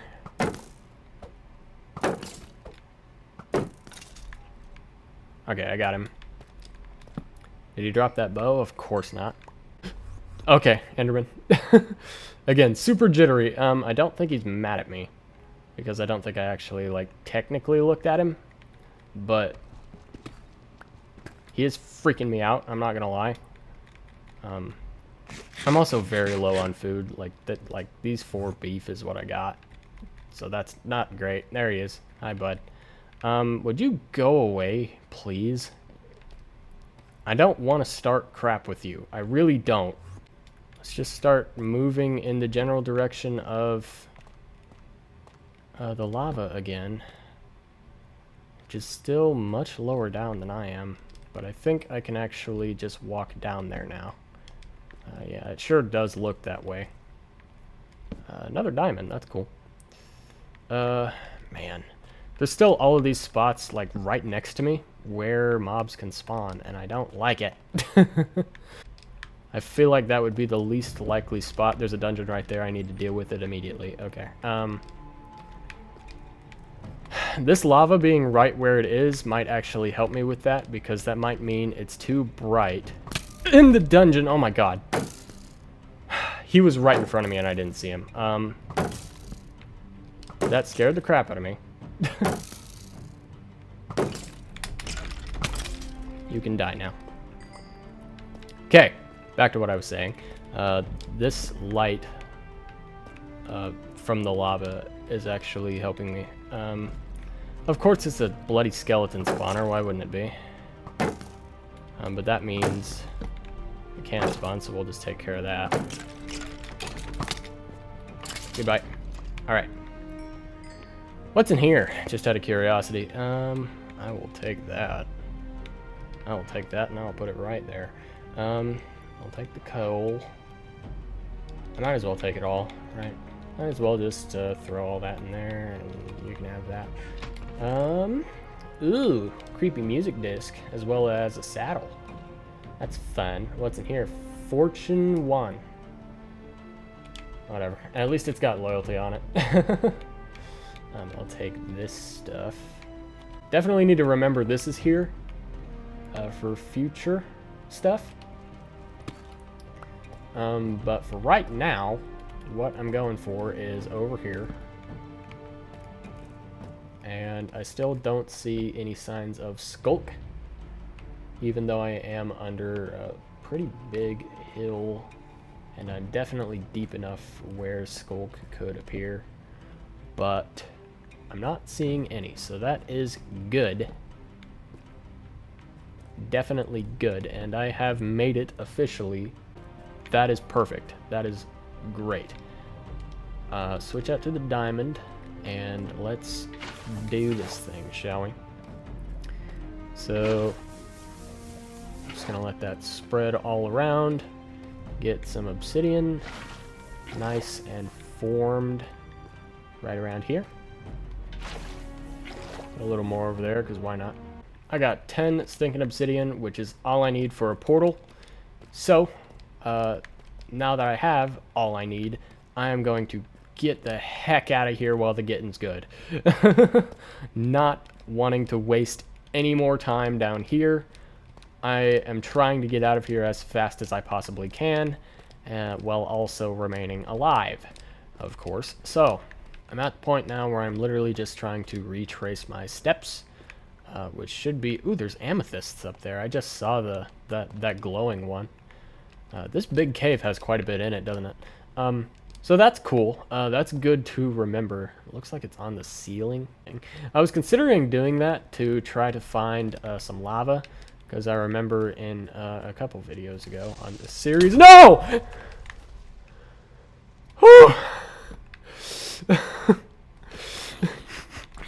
I thought that was it, guys. I heard that hiss and I thought my life was over, legitimately.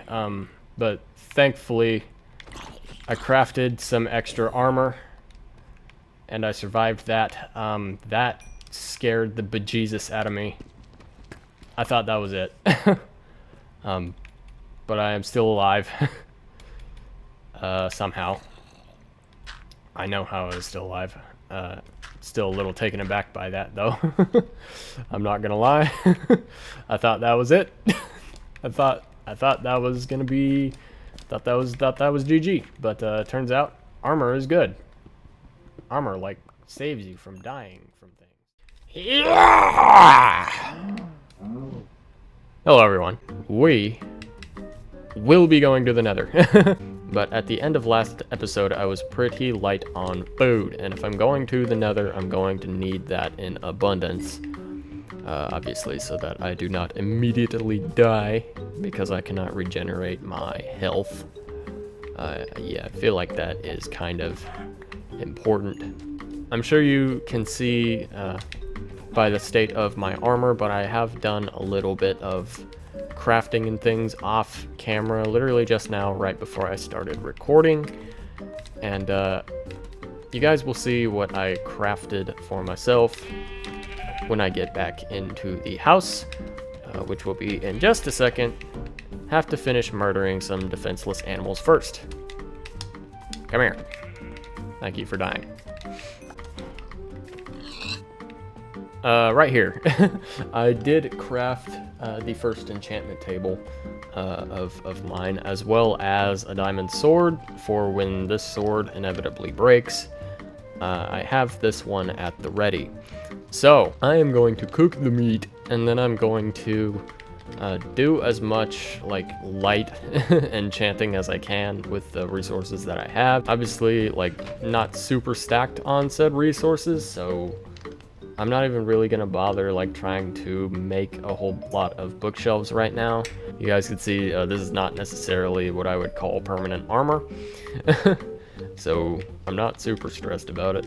Yeah, just gonna prepare a little bit, and then I will build the portal somewhere that I should probably figure out where I'm gonna put that. We might as well, right? Just stick it right here. Right here is a good enough spot. Wonderful. I still need to actually go about crafting a flint and steel, just like that, and we are now lighting the first nether portal of this world. 30 days in. 30 days in, we have our first nether portal. So, should we just go inside? No. I almost ran in there without actually using this. Alright, I am ready. Let's just do this. I'm going in shield up because I don't know what to expect, obviously. I'm hoping for a warped forest.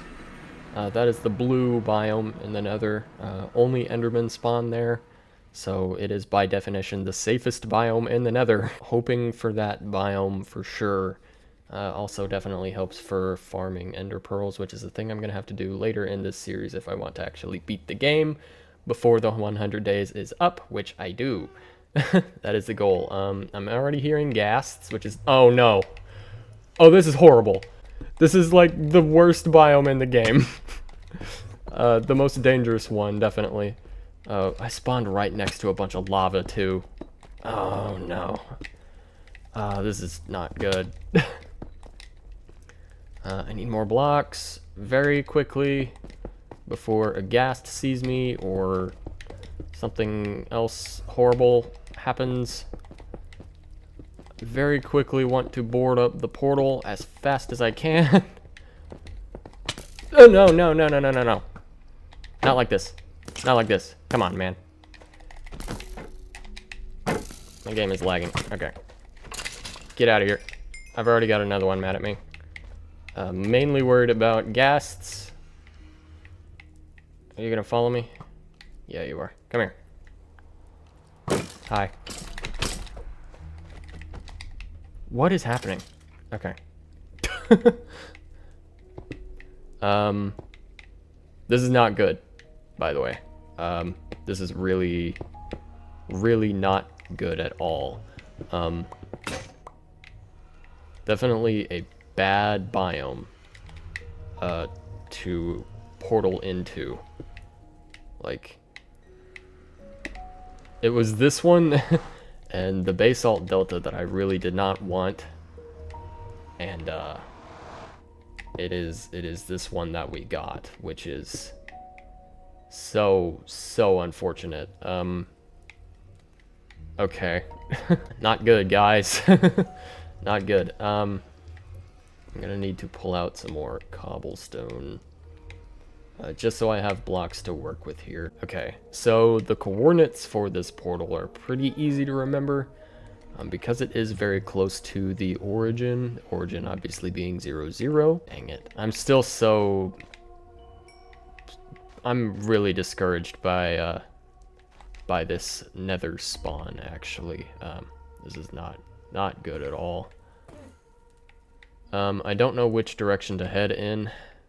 I'm very much considering using chunk base. To find closest nether fortress, or, you know, the closest structure, bastion, anything really, what have you.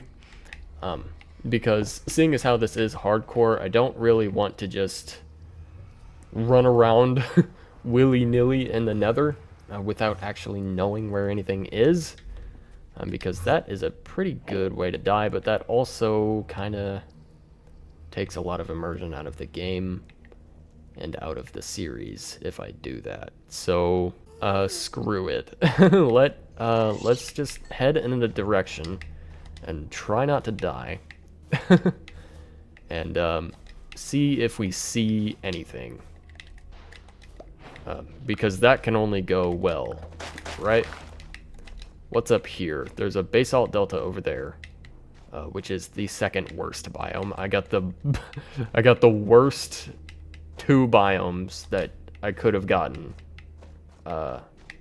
right at my nether portal. That is not a good sign. That is not a good omen, for sure. There's nothing in this direction. It's just this wall. Let's try going further over here. See what we can see. So far, seeing a lot of skeletons and not much else. Looks like another wastes. Or not.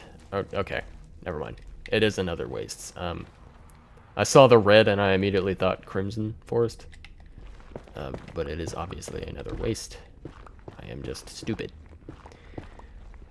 What is on the other side of this? It looks like a whole lot of nothing. Just the vast emptiness of hellscape. Yay. So I may have to do quite a bit of exploring here. I am still tempted to use chunk base to find the closest nether fortress, just so I know where it is. But I will try not to do that, because that is cheap. Anything over here? It sure doesn't look like it. Like, this is like a kind of a bad nether spawn, for sure. Like, I have neither of the forest biomes close by. At least not in this direction. And I mean, I'm running over this way, and I am sure as heck not seeing any bastions or fortresses. And it really does look like if I keep heading in this direction, I am going to come across a whole lot of the same thing, which is nothing. But I kind of want to round this bend over here, just to make sure. I don't want to jinx it though. There's a Crimson Forest. Okay, let's explore this a bit, because the Crimson Forest is relatively safe. Ghasts don't spawn here. Really, the only thing that spawns in the Crimson Forest is piglins and hoglins. And I'm wearing gold, so piglins are not hostile to me. At least not immediately. I hate the nether, by the way. Just want to throw that out there. Hi. Yeah, you get out of here. You get out of here. You get out of here too. You get out of here. Really just looking for... Dang. He did so much damage to me. Like, that was just 3 of my hearts gone. Just like that.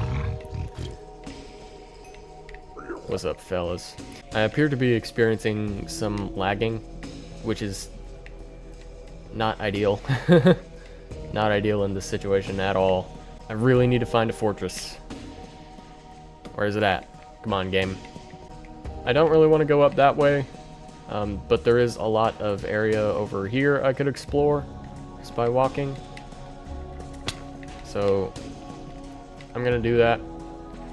Let's see what's over this way. Probably shouldn't run unless I have to, just to conserve food and stuff. There's so much lava. Goodness. There is a ridiculous amount of lava just all over this place. Look at that. It's just...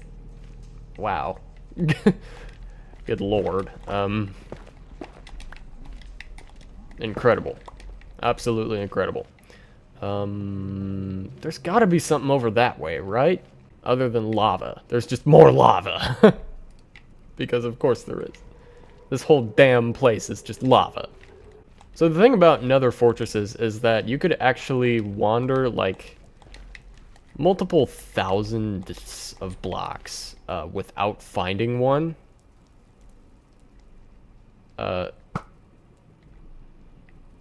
So that doesn't necessarily bode well, seeing as how the nether is not a friendly, amazing place to be, especially not in hardcore, where mobs do more damage and you only have 1 life, right? Looks like just another wall over here, but there is more crimson forest, which is interesting. It's like the nether waste just kind of cuts through the forest here. That ghast looked right at me and did not actually detect me, which is kind of funny. Come back over here. Yeah, you got caught in the lava like a little bit, so I don't have to worry about him anymore. That's great. I got 5 arrows left, which is not ideal. I kind of need to watch my supplies here. I already don't have a whole lot of food left.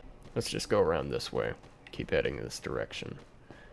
If I travel mainly in one direction, heading back toward the portal should not be too difficult. So that is my strategy here. And hopefully I come across a fortress. If I don't, relatively soon, I probably will just end up using chunk base, which I don't like. I don't like that as a solution for the sake of this playthrough, but also for the sake of this playthrough, I would like to, you know, actually make some freaking progress instead of wandering around in hell for my entire life. So, yeah.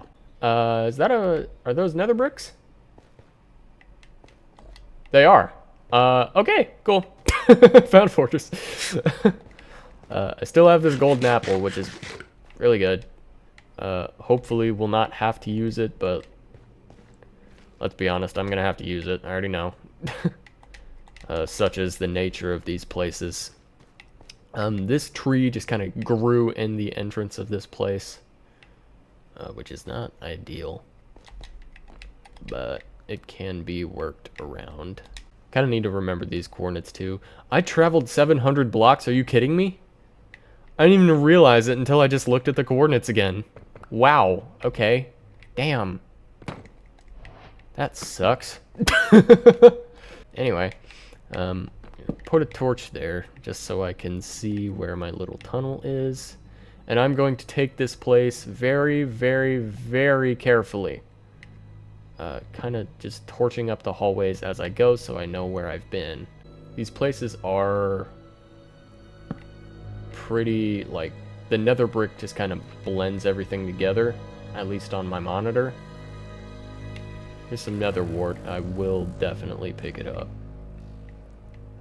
I don't want to go for blazes right now necessarily, because I don't have great armor yet, and those guys obviously do a ton of damage, as well as fire damage. So, but this nether wart is definitely good. This nether wart is huge. Hugely good. Okay. So, honestly, just having that, I really don't want to keep exploring this place a ton. What? This guy turned on me because the skeleton's arrow bounced off of my shield and hit him. Like, sorry. Anyway, okay. Yeah, I'm done. If I can make it back home, I will consider this episode a success. Just from that alone. Whereupon I will regroup with myself and gear up some more. That way next time I come back here, I will be even more prepared, and I will farm, or begin the process of farming blaze rods. What I just realized though when I said the word blaze rod is that I can't actually make potions, even though I do have nether wart, and that's because in order to use a brewing stand you have to have blaze powder to fuel it. Obviously don't have that because I didn't go after any blazes, but that's okay, it'll be fine. The nether wart itself is still very valuable, and so I am just gonna take it and run, and if I can make it back home, this will be a success.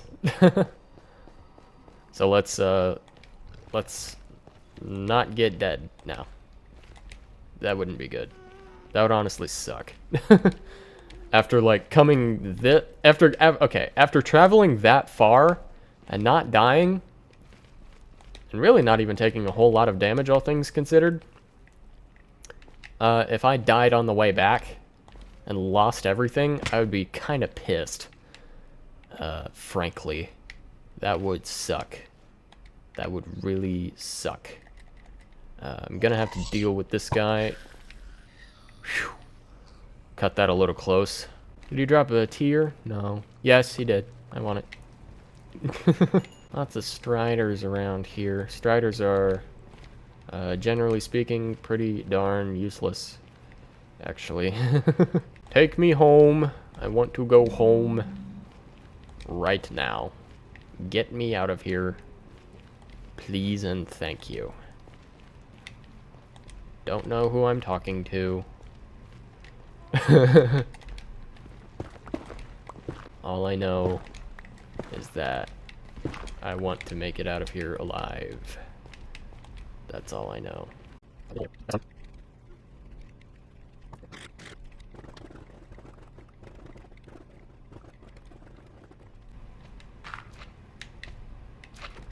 Get out of here. Get out of here. Nope. I ain't dicking with you. Go away. He actually did. Cool. Yay.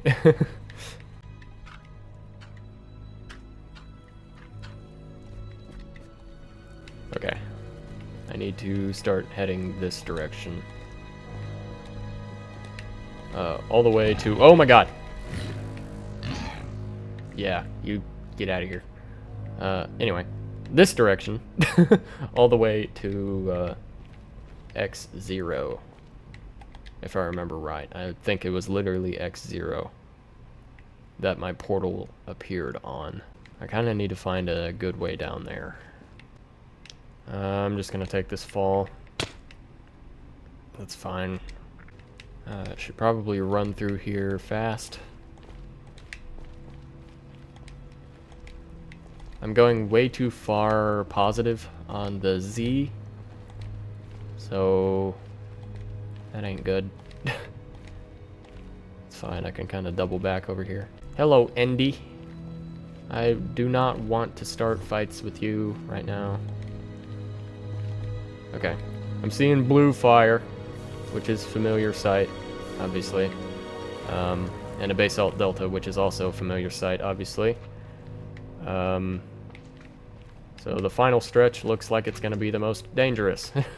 Because my portal is in a really god-awful freaking spot. Like, that actually sucks, where my portal ended up. Not ideal at all. But my portal is about 100 blocks this way. So I just need to gun it over there and run in there and go home. That's all I need to do. It's literally all I need to do. There it is. It's right there. Please, God. Please. Like, I'm literally right here. Nothing horrible happened. Like, this is the time for nothing horrible to happen. Okay. I made it. In the last episode of this playthrough that I did, I stated that I want to start getting enchantments. And there are some things, or good enchantments is what I meant by that. Anyway, there are some things I need to do in preparation first. Namely, I need to start a cow farm. And the reason I need to start a cow farm is so that I can get a reliable source of leather. Next thing I need to do is I need to set up an XP farm with the skeleton spawner that I found a couple of episodes ago. And I will be working on both of those things in today's episode. So, smash that like button. And subscribe as well. Gonna get wood to make fences with, and then it's gonna be cow getting time.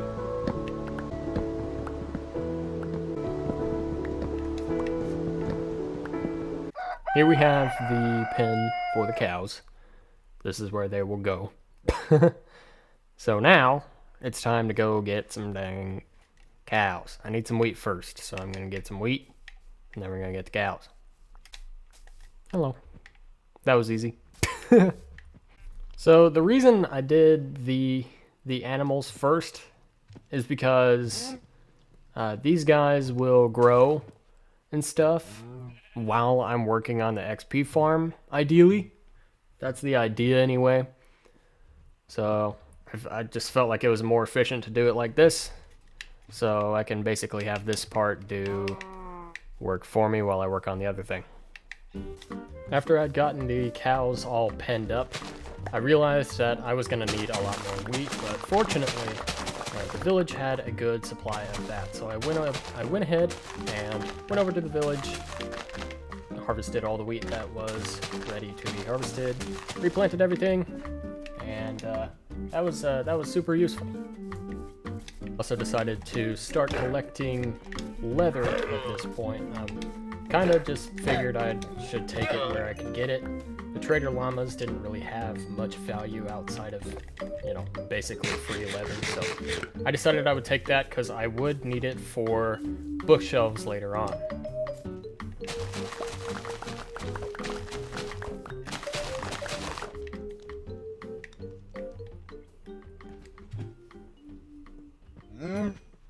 You guys be good.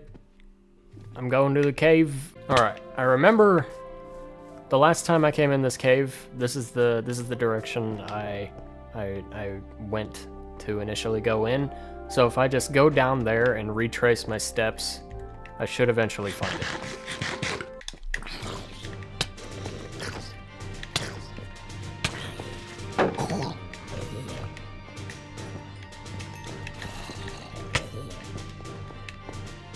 Carrot again. I feel like that's the second time a zombie has dropped a carrot in this world. There seem to be quite a lot of zombies up here. I'm wondering if it was just a group of 4 zombies spawning, or if there is a spawner up here, maybe? It's definitely worth looking, so I'm gonna look. I did search for a zombie spawner for a little while, Didn't really find anything though, as you can see. It was kind of just a corner. So I proceeded further down into the cave. Okay, I've definitely been here before. Yeah. Oh, that Enderman is still here. Okay. Hi. Go away. Thank you. I'm gonna light this place up. I definitely don't want a repeat of what happened the last time I was in this same spot.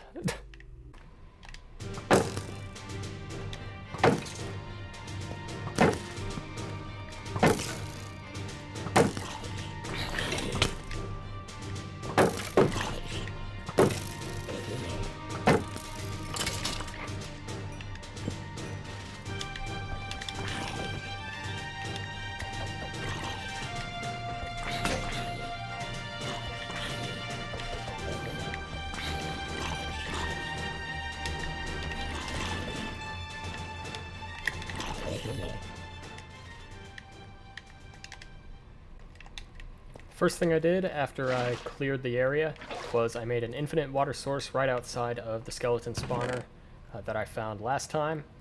And then I cleaned out these chests just to get them out of the way. And shortly after that, I started digging out the spawner area. I began by digging 2 blocks down below where the spawner actually sat. Then I dug a canal through the middle for the skeletons to funnel into, and then I dug through the sides of the spawners so that water could flow through to make sure that the skeletons actually fell in that canal. And then from that canal, they fell quite a little ways down into a small chamber that I dug underneath this thing, where I would be able to finish them off.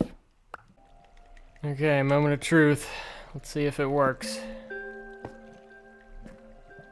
It does. Yay. So he should funnel down there. And if I go down here, all the way down here. Yeah. So I can see him, but he cannot technically see me. And I can just kill him. Yay! Alright. It is technically functional. I wish I had a better way to get the drops, though. If I just dig into the side a little bit here. Yeah, I can grab it. Alright, cool. Yay. So it is... It will work. I just need to figure out how to make it more efficient. I think the spawner only actually works if I'm like somewhat next to it. And it also appears to be spawning one at a time. I don't know if that probably has to do with the mob cap. Okay, so I've done a substantial amount of lighting the place up and also killed a few of the mobs that were in the immediate area. So let's go back down here and see if anything's different. So the skeletons that were down here are not down here, which is kind of sad. Oh, hello.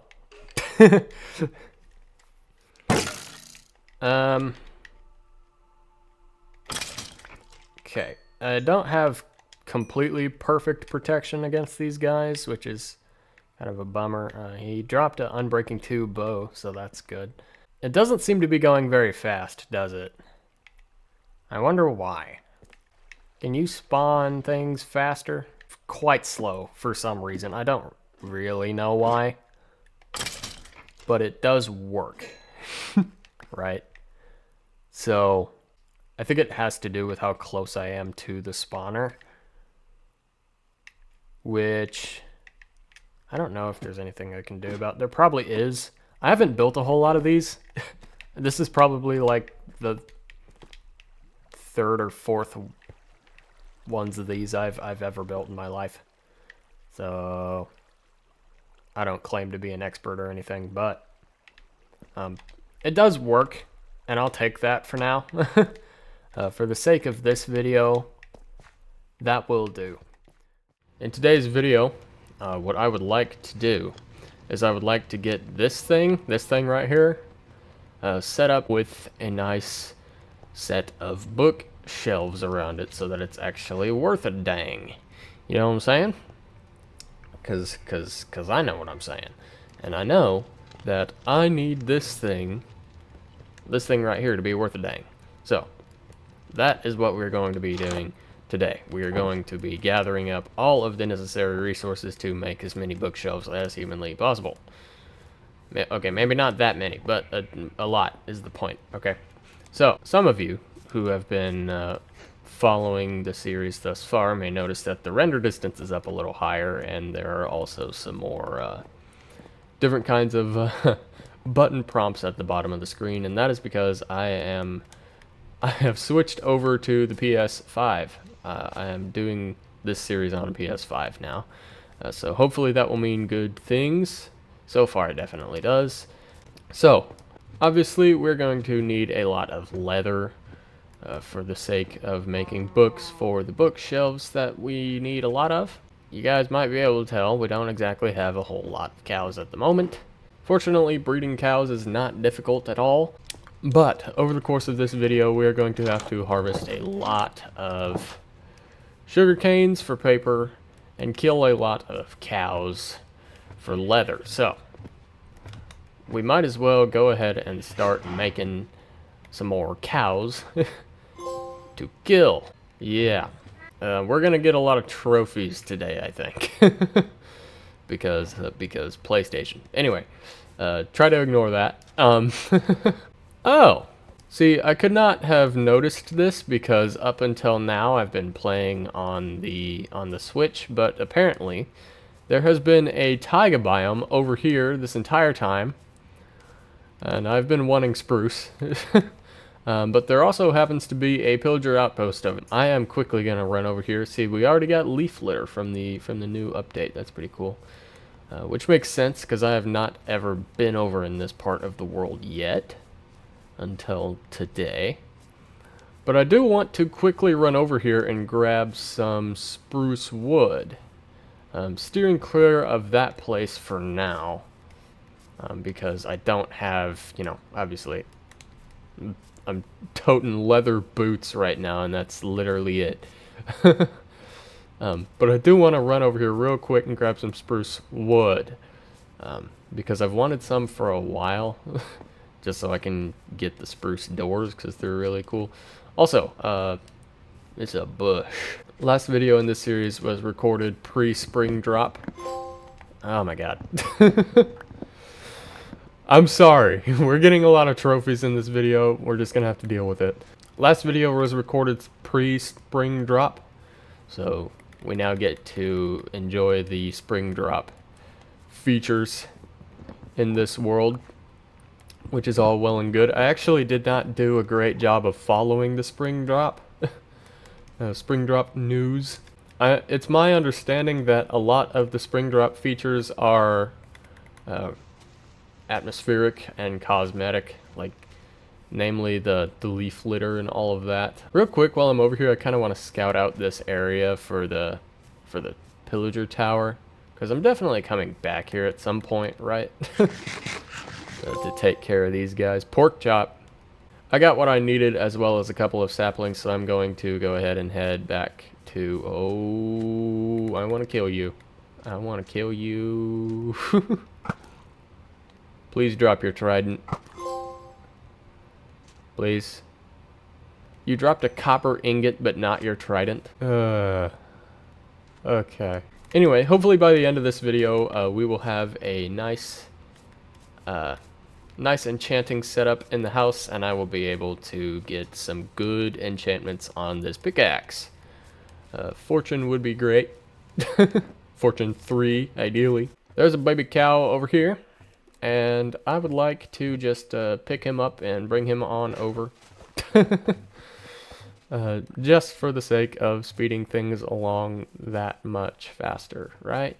So while I'm getting these dudes in here nice and early on in the video, I am going to say the thing, which is please do remember to like and subscribe if you enjoy these videos.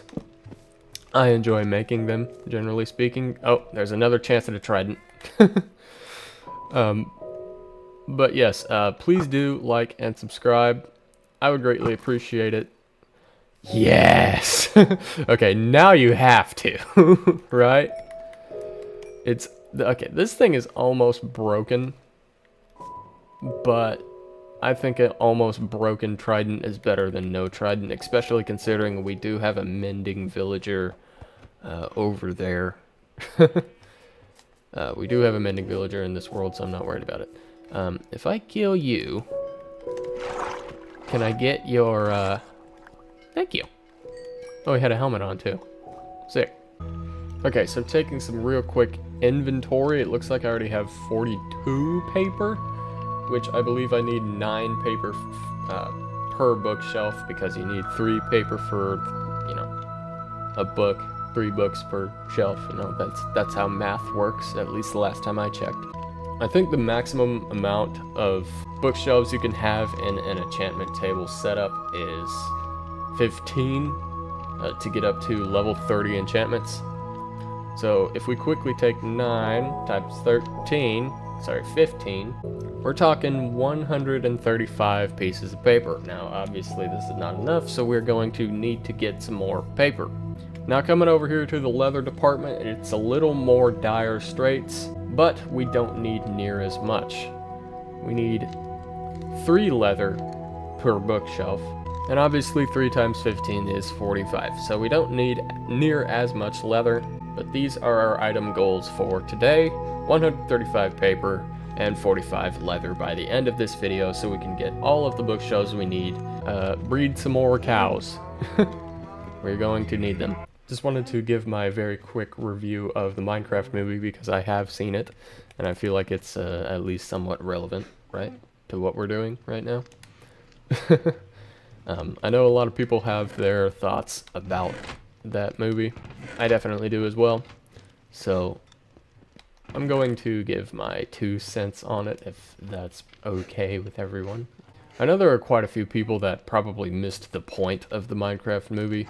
The point of the Minecraft movie was pretty much purely just to be a fun time. It was not supposed to take itself seriously. Let's get that established right now. It was supposed to be, you know, not taking itself seriously at all, and so for what it was okay. For purely being a fun thing, I would even go as far as to call it good. Because it did definitely achieve its goal of being fun. And I know for a lot of us, you know, probably a little more hardcore fans of Minecraft than the generation that's experiencing the game for the first time today. It's definitely not the Minecraft movie we were wanting. That is fair to say, and if everyone does say that, I understand and I agree.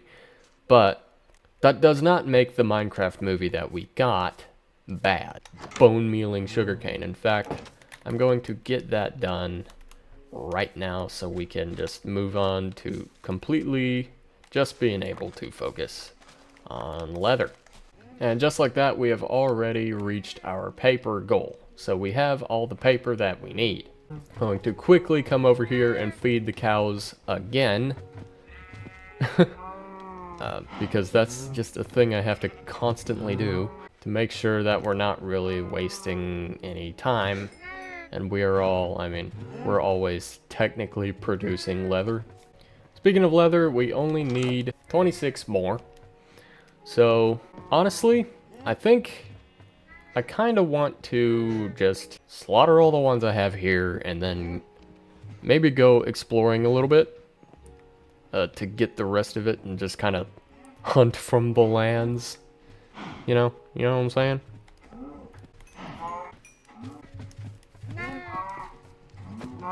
Okay, so after that, I've got, no, wait, one more. Okay, after that, I have 29. So, I think a much faster way of doing this than just waiting for wheat to grow and ultimately just waiting for the cows to grow would be to actually go exploring and get the rest of it myself. I do think I want to continue going off in this direction because this is obviously the closest new terrain that exists, and by new I mean spring drop spring drop terrain that exists. Also, just keeping a watchful eye on the amount of leather that I have at all times, just because that is the goal here. Hello. Thank you for dying and dropping stuff that I already have. Let's see, it looks like there's just more taiga forest that way. There's a sea turtle. But anywhere I can get cows to spawn will work for me. I've also remembered that when I go ahead and start making all the bookshelves, I'm gonna need a buttload of wood. So I guess while I'm out here, I should chop down a buttload of wood. It's a thing I find myself doing pretty often in these videos, is chopping down a buttload of wood for one thing or another. Ooh, new cow. Woolly cow. I went ahead and just went through the forest for a little longer, but didn't really find many cows, so I actually ended up on the other side of that biome. Okay, it looks like there's a plains biome way over here. I feel like I'll have better luck in the plains as opposed to the forest, just because I will be able to, you know, see a wider area around me. So I'm gonna head over there. When I got into the plains, I quickly found this ruined portal, mined up that gold block because it's free, and opened up this here chest. Didn't really find anything super useful in it. I took the gold stuff and really just moved on. Here's one. One whole leather, yay, 15 more to go. Okay, Horsey, I'm sorry, but desperate times definitely call for desperate measures. I don't have my saddle on me, so I cannot justify taming you anyway. That's my moral disposition for what just happened there. Goodbye. I need leather, and I need it very quickly. So all of you will be dead. Yes. Just like that, and now I only need not very many more. You see, because I need 45. I just realized something, the sun's going down, I don't have a shield or a bed. Let's see, that's one sheep. Can I find 2 more? Like, right now? Hopefully I can, if not, looks like I'm gonna be roughing it. There's one over here. I may actually be able to do this. Please, one more. Please, one more. I need one more. Okay, and it's actively getting dark now, so I may be a bit cooked. Obviously, this is not my first time. This is, however, my first time in hardcore being out on my butt with little to no protection. Fortunately, I can do some decent damage. Can you guys drop me some leather, please? Thank you. I'm gonna have to ask the same thing out of you folks. He didn't. What a... Dang, okay. 36. 38. Cool. Alright, I really need to, honestly, probably just get back home, right? Here's my plan. Yes, we got another trophy. Hallelujah. Praise the Lord. I need to get out of here. Boat. Get in the boat. Let's go. I will have a much better time if I just go by water. I will just get back home and do the rest of this leather collecting the way that I originally intended to. And then we will build the bookshelves. Doesn't the house look cozy? I feel like it looks cozy. I don't know about you guys. But definitely from a distance, you know, it looks pretty good. I mean, up until you get a little closer and realize that I built that roof, like, probably really ugly. But here we are. There appears to be a nice drowned. Ow! Ow! Damn. Bro hit me twice and I lost like almost half of my health. Okay, awesome. There's another witch. Okay, I was about to, you know, feed my animals and you just had to come along and ruin that, huh? Also worth noting real quick that the Wandering Trader has actually changed a little bit too. So we can actually sell him some things now for emeralds as opposed to just buying things. He takes like water bottles, water buckets. I know, I'm pretty sure he takes milk buckets too. It's kind of just randomly generated. But yeah, I could sell him my water bucket if I wanted to, but I don't. I just need some leather. Thanks, buddy. We have all the bookshelves. I don't know why it didn't just make all 15 in one go there, but we do have all of the bookshelves that we actually need for a level 30 enchantment table. So, this is good. This is good. So, we will arrange them kind of like this. I don't actually think we need one in the corner back here. So I am just going to fill that corner in just to, you know, try to discourage anything from getting stuck back there. You know? But yeah, if we just do this number, we should be all good. So, let's quickly throw this in here. This is level 20. Was I completely wrong? Okay, so I've rearranged the bookshelves in a pattern that should actually work. And it does. Okay, once again, Silk Touch. I guess the game really wants me to have Silk Touch. Which, honestly, I'm going to have to be fine with, because this video has reached its end. I have done what I wanted to do in it. Good morning, gamers. You a real one if you know what that's from. Anyway, in the last episode of this series, I said that I would want to spend this one mainly collecting XP and stuff, which I still think I do want to do, but I have a little more of an idea as to how to actually go about doing that. We have already found a nether fortress in this world, which is good, obviously. But we don't necessarily have a super duper concrete method of getting ender pearls, which is the other main ingredient one needs to beat this game, which I fully intend to do by the end of this series, obviously. Oh, did I say we didn't have a way of farming ender pearls? I lied. We actually do. It's this guy right here. Now, I have not started trading with this man, like at all. So, the plan is to go pretty heavily into the villager trading today, at least as much as I can, really. That just seems like a good idea, you know.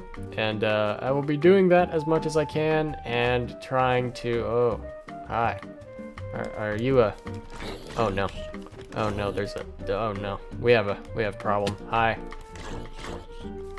You need to go away. I also need to collect this stuff so that I can actually start trading with the cleric. Unless the cleric I just killed was the same one I just talked to. Yeah, okay, we cannot have zombies in the village. Thank God.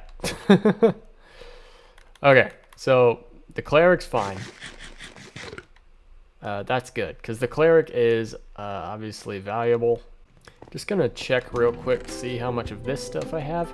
I do actually have enough to trade with the cleric once. we're gonna sleep real quick to make sure that we don't run into any more lovely surprises. Now, we get to run back over into the village to trade with the cleric once, and also just to remind myself what kind of crops the farmers take, because I feel like that is the easiest trade to start doing. At least of the villagers that live here, you take taters.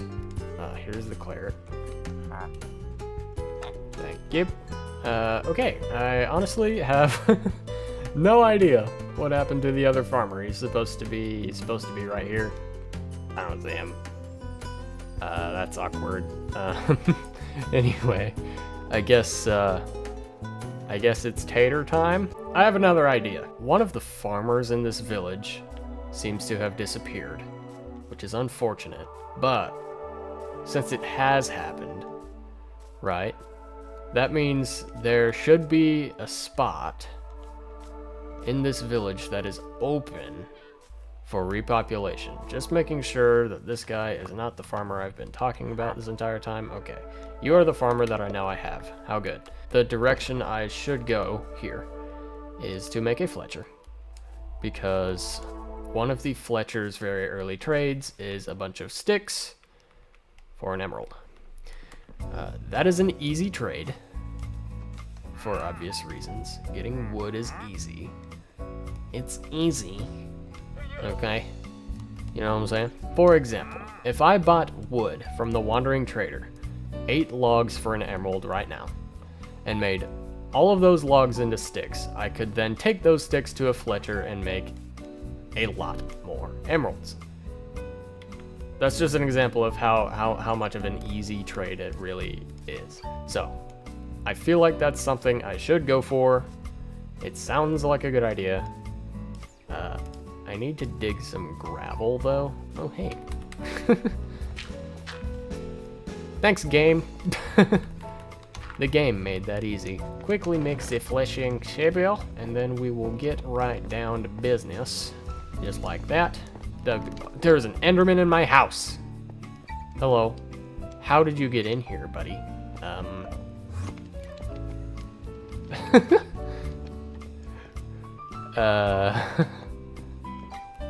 How did bro get in here is actually a great question.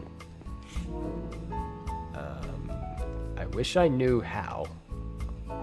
I wish I couldn't find any results. That's great. I'm glad you couldn't find any results. I can't seem to find any results either as to how bro got in here. Besides clipping through the walls, obviously. That's a thing they can do. I have no idea where he went either, which is sort of concerning.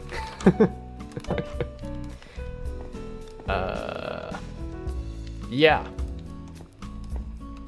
What was I doing? Wow, I did a bread. That's so good. Obviously, that's not enough. So what I'm gonna do is I'm just gonna grab one of my feet. Help me.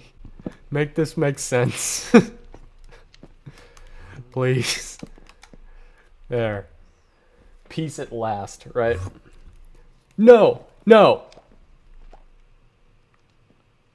I freaked out because I thought that counted as me looking at him. It didn't. He just had to teleport directly in front of me, though. Ay, get me out of here. Here, you can have those back.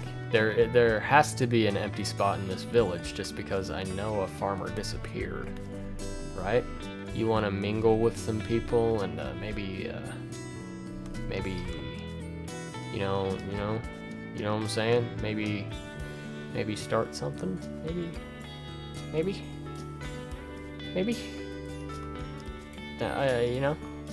You know what I'm saying? You know what I'm talking about? And so began my long journey that I went through during the making of this video, basically just trying to find any way that I can make emeralds and collect XP at the same time. In this clip, I finally got around to making a blast furnace and smelting all of this raw iron, both because I need to for an anvil later and also for XP. And yeah, didn't really do a whole lot else until I saw this interaction, which I have not seen in quite a while, and if I'm aware, is actually kind of rare. I think the last time I actually saw this interaction in the game was like when I was playing Console Edition on the PS3. That's crazy that that just happened. I have not seen that in a long time. I honestly kind of forgot that that was a thing that happened. Also, bones. This dude buys pumpkins now, and I happen to know where some pumpkins are, actually. I went over to where the pumpkins were, off in the direction of the new chunks by my house, and then I kind of went over to this empty little area on the other side of my house and put down this tiny little pumpkin farm because I didn't get a whole lot of seeds out of those. So I kind of just planted what I had and called it good for now. Okay, it took forever. Like you can see, the days played, the days counter has moved up quite a bit. We have more villagers now. I replaced the farmer. A few things happened, but we do finally have this Fletcher, so I was able to buy some logs for very cheap from the wandering trader. Just to make sure real quick before I convert them all into money that I cannot buy any more. I cannot. Okay. Then I will convert all of these logs into money. Sticks. It's been a long time coming, but now I have money from this guy. The reason for getting the money was so that I could level up this guy without having to grind for zombies and stuff, just from buying this redstone from him. So the faster we level this guy up, the faster we will be able to buy ender pearls from him. Real quickly before I end this video, I have gold that I can give him. Okay, take my gold, please. Thank you. And the ender pearl trade is already in sight. There's a nice Smite 4 enchantment that was sitting there that I saw. That's pretty cool. That I appreciate. I would appreciate that. But yeah, this is how I want to do this series, at least for the time being. I think I would like to stream the rest of it because I've already done almost half of it in video form. But I would like to stream the rest of it, and then my plan is at the end, I want to conglomerate everything together into one big video. Iron Man! Why did I just armor up, I hear you asking? Great question. It's because I would like to go see if I can take out the pillager tower that's off in that direction. To see what goodies they have in there. Should probably take out the skeletons along the way just to get any arrows that I can get. That knocked him out of the tree. Oh goodness. Wow. There's like over half my health gone just from that one creeper. That's fine. You know? Whatever. It's whatever. It is whatever. I want to fill the hole in. Man, why'd you have to blow up the tree too? Because now the tree's just chilling there, and it looks dumb. Fine, I'll chop it down. All right, are there any more skeletons around here? Let's go over here to this pillager tower then. So, along the way, let's take a brief moment to talk about the summer drop, because I don't know if you guys have heard about it yet, but I definitely have. And so far, I kind of like what I see, especially vibrant visuals. So vibrant visuals is going to be the default way to play Minecraft on most devices, I would say. Most devices that are, used to play Minecraft, at least now. It is going to be the default way to play soon. Basically what it does, it adds what is called deferred rendering into the game. It's basically a massive visual overhaul, and it looks really good, and I may just make a smaller video showcasing vibrant visuals because I do have a device that can support that, and also vibrant visuals is available as an experimental toggle, at least if I remember right, it is. So it looks really good. I actually really like the look of Minecraft with the vibrant visuals turned on. So I'm excited for that, and I'm excited for the Happy Ghast, which is basically a very useful transport mob. Okay, anyway, enough yapping from me. We have the pillager tower over here. I would like to get in there and see what there is to see. So, yeah. Where did that pillager go? I don't have any torches in my hotbar. That sucks. Hello, Mr. Creeper. You did nothing to me. I need torches in my hotbar ASA freaking PP. Hey, bud.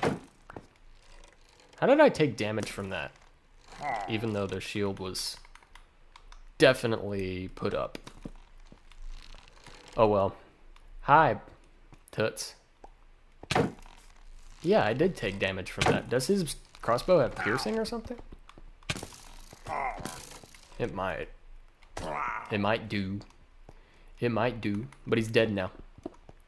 So, all's well that ends well, I suppose. Oh, he actually dropped it. I can check. It did have piercing on it. I'm gonna grab this pumpkin. Because why not? I may as well grab the pumpkin. Oh, wow, there's a lot of pumpkins. There is another pillager right there. But I don't think he saw me. Grabbing 2 pumpkins. Alright.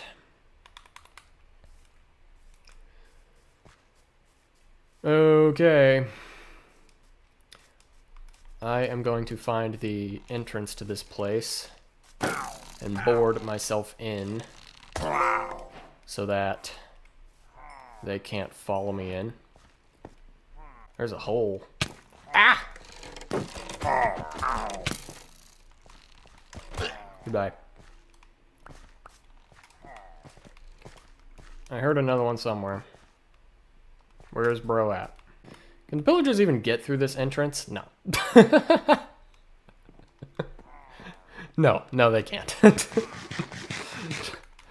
Okay, well, I'm not worried about it then. Hi. You are dead. Ah! Hello, there's another one. Wow. I missed a lot. Alright. I think I heard another one. Hello. Hi. Up. There's another one. You're not taking me alive. You're not taking me alive. See? They didn't take me alive. Yeah, this is really underwhelming. Okay. That's cool. We got carrots. we, we, we got carrots and other stuff. That's nice, I guess. What's this goat one? Meep me. That's what we came over here for, guys. Was meep me. Yay! I say we go down here. Never mind. I take back what I've said. I want to go home now.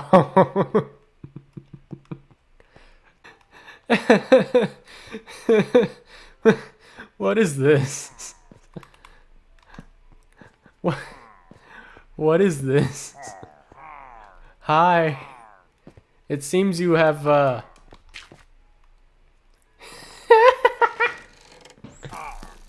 You're stupid. You're all dumb. You're all poopy heads. Look at you. You're all stupid. And you're all... I'm gonna kill each other. That's pretty funny. I don't think I've ever seen that happen, where all of the pillagers just trapped themselves in their own cage. That's hilarious. You guys are dumb. Dumb. I kind of want to watch all of you slowly kill each other. I swear, if something comes up behind me and knocks me into this cage with them, I'm gonna be mad. I'm gonna be mad. That is not gonna be very poggers. And I'm gonna be mad. Keep shooting each other. Come on. I didn't tell you to stop. I did not. I never told you to stop. There you go. Keep it up. There's only 2 left. There's only 2 left. You can do it. I believe in you. I believe in you. I get to kill whoever's left. I don't know. Maybe they need a little extra incentive, you know? Maybe they need a little extra incentive. Can they? Ah! They can. Okay, just die. That's fine. There's still 1 more. Alright. Yay, they're all dead. So what I've been wanting to do for a while is change out the cobblestone around the fireplace with bricks to actually make it a, you know, more of a distinctive looking hearth. Because that would be cool. That would be cool looking. I need to quickly figure out, because I'm pretty sure 4 clay is enough to make a block of brick, right? So if I cut 2 block of brick into slab, I will have slab for there, and there. Look, we make another 2 block of brick for slab across here, and also, so that makes 4 block of brick. And also, if we do 4, 4, and 4, we get 12 more block of brick. So we need 16 block of brick, right?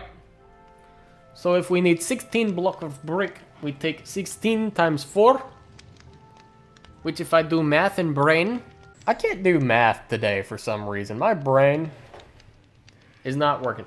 So we said 4, and then another 4, 16. 16 times 4, yeah, 64. See, I knew all along. While that's cooking, we went from fighting pillagers mode to house mode.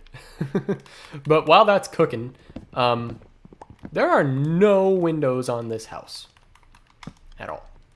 And I view that as a bit of an issue. An issue that I will correct today, because I'm thinking about it, right?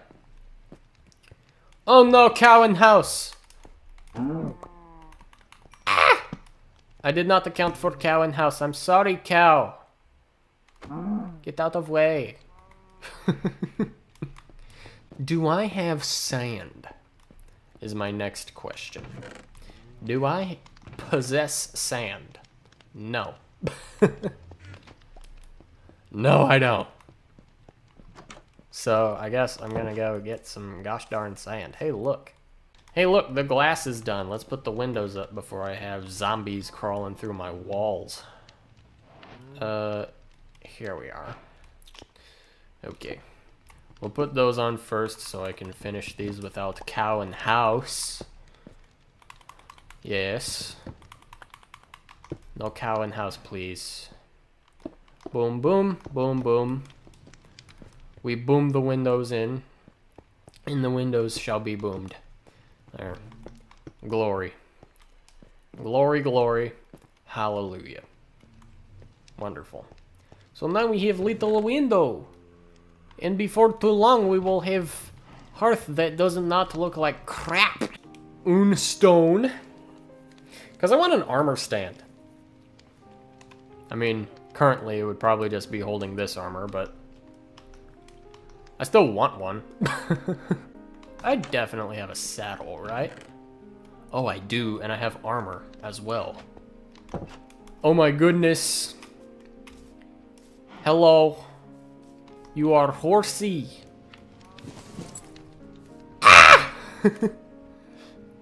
I just pick blocked the wall, but I have a horse now, gang. I'm thinking. Come, horsey. Oh no, creeper, never mind. The horse is like not that fast, but like he's decently fast. He can jump okayly high. Oh my goodness, it looks so good. It looks so good. Wow. Look how good it look. Bricks. They are all done. They're done. And I'm going to craft all of them into brick blocks. I make into brick block. I make brick. There's a witch over there. And a creeper. It's really not a combination that I like. Let's get rid of the creeper first. And then we'll run in on the witch. Hello. Thank you for dropping health potion. Did you see that? The little witchy dropped health potion for me. Thank you for health potion. Hello, cow. Goodbye. I made 10. Frick. Oh well. We'll just put slabs in wall. It'll be fine. It'll be fine. So put some slabs there. And then we put some slabs there. Or do we want to put some slabs there? Nah. Nah. Okay, so now we get rid of all of this cobblestone behind here to make little backdrop of brick. And it look fancy schmancy. Okay, it's about to look absolutely fancy schmancy.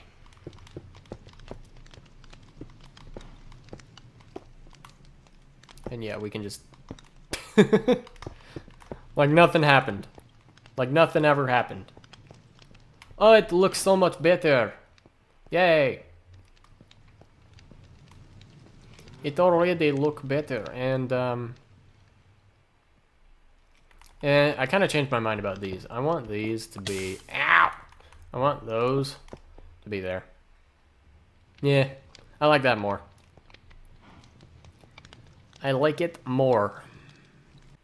Next order of business is I'm going to go over to my skeleton grinder, and I'm probably going to stay over there until I'm level 30. While I'm down here, though, I would like to see if I can expand this little chamber a little bit, because it is kind of cramped. It's pretty small. Hello. Do you want to spawn, please? Hello? Skeletons? There's a skeleton.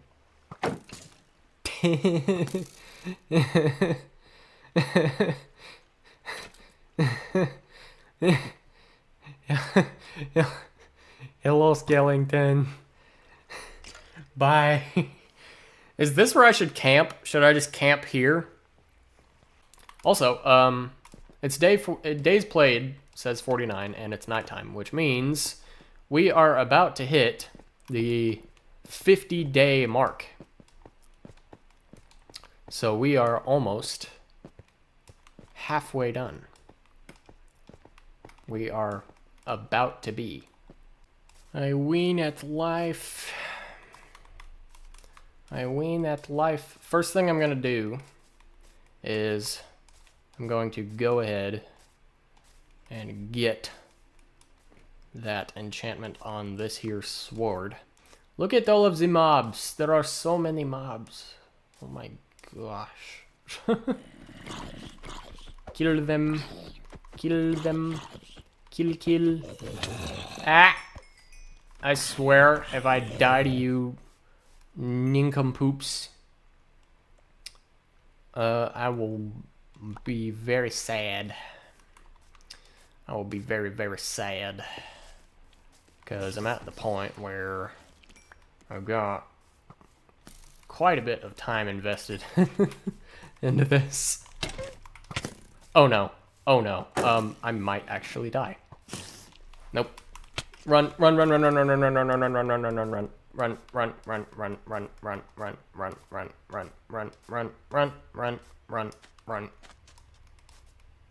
I refuse. I refuse to die. I refuse. No. I'm not dying to stupid mobs. I'm not. I refuse. I'm just gonna put this potion in my hotbar because I forgot that I had it and it would have been pretty useful just now. Go up here and put that sweet, sweet smite enchantment. It's literally just smite. Crap, dude. It's like we couldn't even throw in a bonus there. I don't know. I still feel too poor to just buy glowstone off of him and level him up that way, so I might just be selling some of that gold that I picked up. And say, screw gold carrots for a little while longer. So we can sell all of the pumpkins except for one. We could sell all of the pumpkins except for one pumpkin. We will have one pumpkin remaining. But that's fine. That's why we acquired the pumpkins. That is like literally the entire reason I have acquired the pumpkins, and that is so that I may sell them. Buy my pumpkins. Thank you. Okay. We have done a bit of trading. And yeah, we are already up to level 28. So, the sun's going down. Do I want to stay out and kill some mobs? I do have Smite 4 now. Do I want to stay out and kill some zombies during the night so I can get some more zombie pieces to sell? I feel like that might be a actually decent use of my time. So we're going to do that, and then we will reap the spoils of that, because I'm sure there will be spoils to reap, and then I can sell all of this gold that I need to in order to level up the cleric, so that we'll be able to buy ender pearls off of him. Because that's a good idea. That's worth doing. You know, buying ender pearls off of bro seems like a good use of my time. Especially because we're halfway through now. I should definitely start, you know, working on having a decent path to completing the game, right?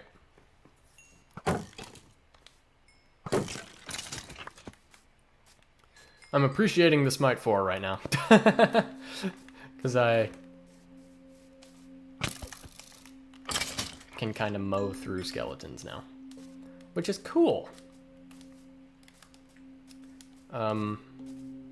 Also, subsequently useful for the skeleton grinder underground as well. Because now, after they fall down into their hole that they fall down into, I am probably able to one-shot them, which is good. That makes it a little more efficient in that way. I just wish that after I like go down in the hole that they kept spawning, which they really don't seem to do. For some horrible, unexplained, ungodly reason. Is that enchanted? No. I am here for zombos. I require zombos. Zombies, please. Hello, zombie. Goodbye. Hello, other zombie. Goodbye. Creeper. Or man. Ah! What was that? Ah! Good thing I'm good at the game. I'm not good at Minecraft. Funnily enough, I've been playing Minecraft for a long time. And, I still cannot comfortably call myself actually good at the game. Like, I just don't think I can. I don't think I'm that good at Minecraft. Like, am I okay? Sure. Do I know some things? Yeah. Like, I would even go as far as to say I probably know more about Minecraft than the average player. I feel like that might be fair to say, but would I call myself good? No. No, I wouldn't, because I don't think I am. If I was good, I wouldn't need 100 days to beat Minecraft in hardcore, which in all reality, I definitely don't need 100 days. But the challenge isn't to beat Minecraft before 100 days in hardcore. The challenge is to survive. I just looked at that Enderman.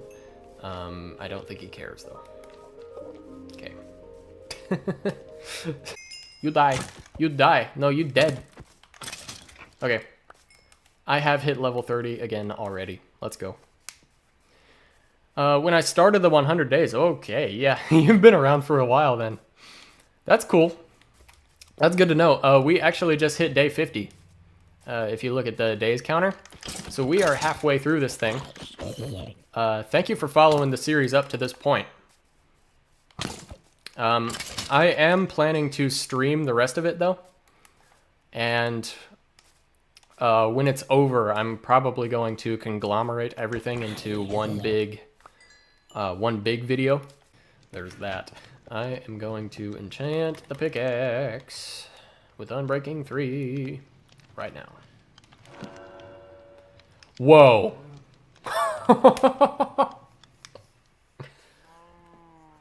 I got lucky. Fortune 2.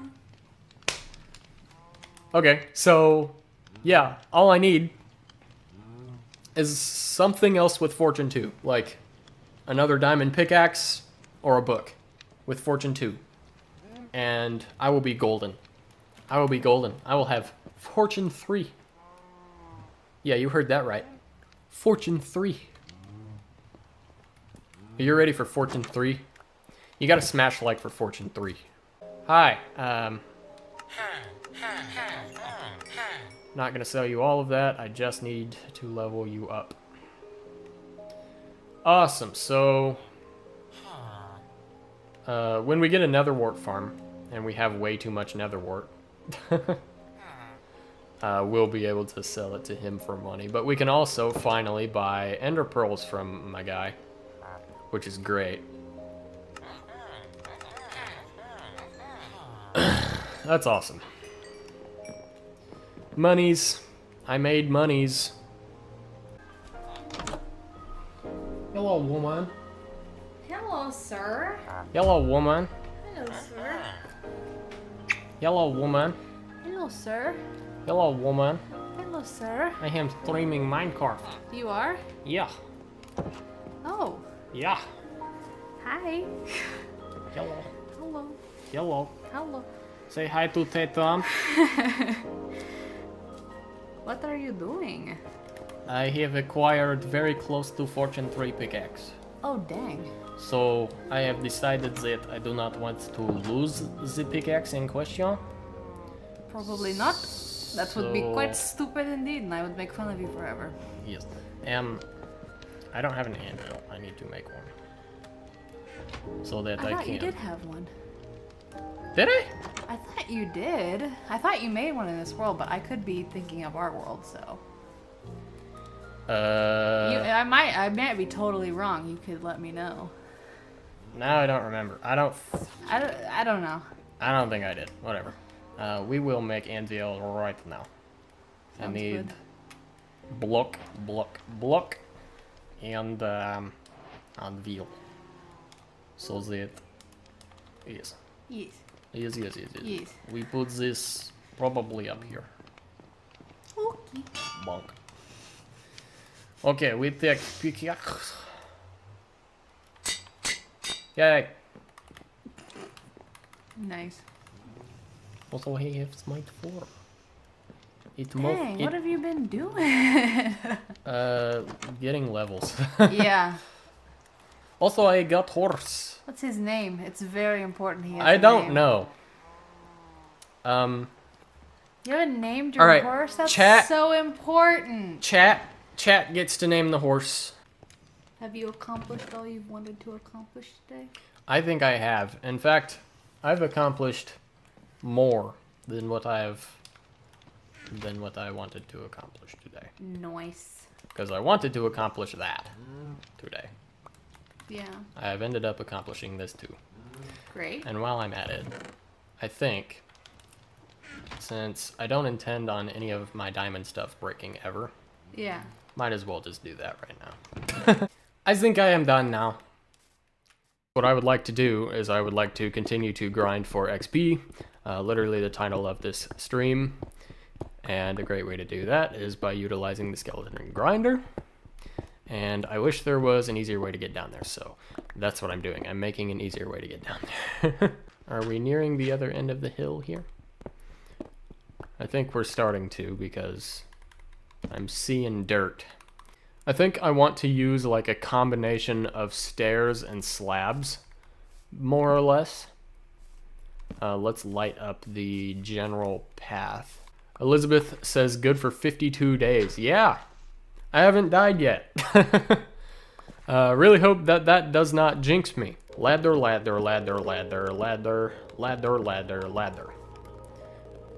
Yes. Very good. I don't want it to look too crappy. But if you came here expecting for it to look good, I'm sorry. But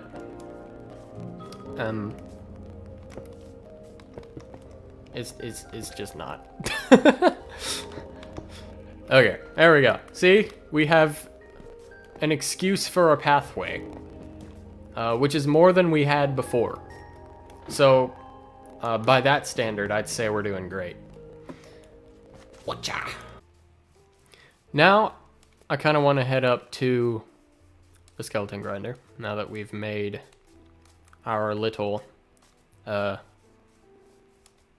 don't know. I think calling this thing a path might be an insult to paths, but it exists. It's definitely a thing that exists.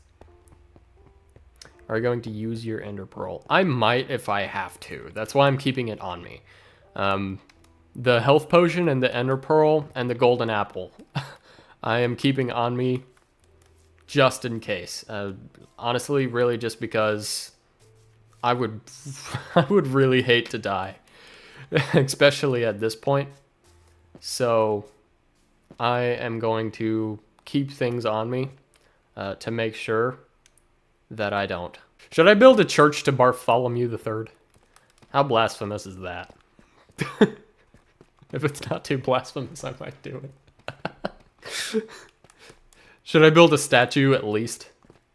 I should build a statue at least, right? Alright. See, now I have... Shrine. Now I have more motivation. Because now I have someone to come home to. Okay? You know, I got somebody that's counting on me. Because if I die, like, I'm leaving Bartholomew III alone forever. Like, he will never, ever, ever be interacted with ever again. How horrible is that? That's pretty bad. Do I want to go down to the skeleton grinder, or do I want to keep exploring this cave? Because there's still a lot of this cave I have not been through. I think it's looking kind of treacherous. And also want to light up as much of it as I possibly can, because if there's a creeper and he blows me up and he blows me off the side of this thing, that's GG. And we just discussed why GG is actually not good. Like, we literally just had that conversation, chat. So we can't be doing no GG. We can't be doing none of that. I think you should go down there. I think I should go down there too. Can you imagine all the stuff that's down there that can be exchanged for sweet, sweet XP that I can turn into armor enchantments? I can. What if there's more diamonds? That would actually be a good thing, because I'm running short on those now. Now that I've crafted the armor. I don't have a whole lot of those left. So yeah. That's not great. So if I could find some more, I would definitely not complain at all. But I also need to make sure that I can easily get back. Dude, I hate blazes. Blazes are very interesting. So, little known factoid. Blazes actually just got a small buff recently. I don't know if it's actually in the current version of the game or not yet, but blazes basically can see you from a longer range now. Their aim stops being good, like the further they are away from you. But they can see you and shoot at you from much further away than they used to be able to. Or at least, if I'm wrong about that, they are definitely about to be able to do that. And that's not good. Basically, nowhere is safe. Oh. Yeah. Definitely not great for me, being in hardcore and all of that. Netherite and bartering. So my strat for ender pearls is the cleric. I don't really see a great reason to barter with piglins. Netherite is a good idea. Netherite is a good idea. I'm a little skeptical about the process of actually getting said netherite, though. And that's why I want to do enchantments first, is because getting netherite is actually a very dangerous prospect, both because you have to go into the piglin bastion and the actual mining. Yeah, they're right. They updated it to match Java, so that, yeah. Again, don't know if that's actually in the current version of the game or if it was just a snapshot, but either way, it's pretty scary. Blazes are... They do be sniping. They do be sniping. There's an enderman over there, but over there, it looks like there is an abandoned mineshaft. I would like to go in there. I would definitely like to go in there. And I would also, real quick, while I'm thinking about it, would like to dig a little... Ow! Go away. I would like to dig a little tunnel into the wall here, for the sake of killing that enderman. Where'd he go? Hi. Come here. I want your ender balls. Bed mining is pretty safe, but the bastions are indeed sketchy. I have killed myself in Minecraft so many times from bed mining. Hey, an ender pearl. Cool. So my experiences are a little contrary to that, but bed mining is by far the most efficient way to find ancient debris for sure. So it's kind of a risk versus reward thing. You just got to be careful about the way you do it, or it will definitely kill you. You will die. What a book. When did you start this channel? I started the channel in September last year. And that's pretty crazy, like, when I actually, like, take the time to think about it, because I've already gotten as far as I've gotten. There's a golden apple. A gapple. That's pretty crazy, though, when I think about it, because I've already gotten as far as I've gotten. And this summer, basically, I have a lot more time to work on the channel. There's a bat. I bat. So I'm expecting to grow more. And yeah, very soon I'll be at 500 subs. I am so stinking close to 500 subs, and I will be so happy when I reach 500 subs. That'll be dope. We have a cave spider spawner over here, so I need to be... oh, God. Okay. Oh, no. Oh, I hate them. So, seeing as how this is locked into hard difficulty, they are more than able to poison me. Cave spiders actually can't poison you on easy difficulty. Basically, normal and above is when they can poison you. Obviously, being in hardcore, yeah. You should start a public server that people that watch you can join. I've thought about it, yeah. I've also thought about a Discord server for people, but I think I might save that until way later to do, just because of the fact that I already linked my Instagram and, like, basically every single one of my videos. Like, it's in all of my outros every time. And people from the channel have already, like, contacted me through there. So I don't want to be like, yeah, you have to, like, oh, no, this is not where I want to be. What was I saying? Yeah, I don't want people that want to talk to me from my channel to feel like they have to be a member in order to do that, when you can literally just message me on Instagram if you would like to. That is why I put it in there, because it's the same reason why I like to stream, is because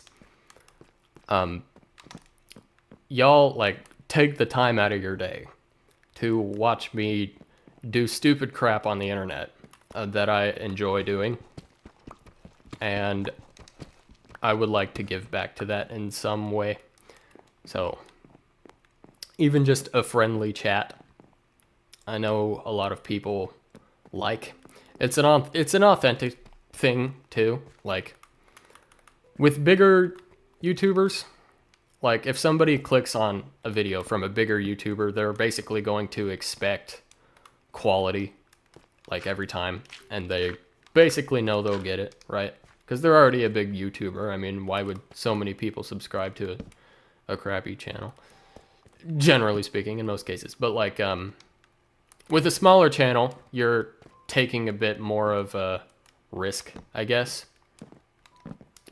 As far as, like, is this video going to be good? Is this going to be worth my time? And all of that. And I feel like if you're able to... Oh, boy. This is a dangerous area to be in. I feel like if you're able to establish that sort of relationship, I guess we'll call it that, with your viewers, that's a great way to come across as an authentic, legitimate person, you know? And that's really important, especially for smaller channels, because smaller channels, like, the rules are not the same for small channels versus big channels, and to pretend that they are is just a little out of touch with reality, honestly. Like, because, like, with bigger channels, they can upload basically anything. And by big channels, I mean like really big channels, like Mr. Beast, PewDiePie, stuff like that. Basically, whatever they upload, a ton of people are going to see, no matter what it is. That is definitely not the case with smaller channels, because the algorithm treats smaller channels differently. Understandably, it also has to do with what I've just said about authenticity and all of that, as well as proving to a fan base that you're a legitimate human being, I guess. You also kind of have to do that with the algorithm. Of course, I don't want to lean too much into that, because I don't want to be like the algorithm rules everything kind of person. But at the same time, there's really no growth that you can expect on this platform or really any others if you just completely ignore it. You just pass diamonds. Where did I put? Oh, I did. Thanks, Bubba. I would have missed those. I can't pick them up. I need to drop some crap. I don't want to drop 3 slabs. Yes, PlayStation, I just got some diamonds. Wow. It's so funny, because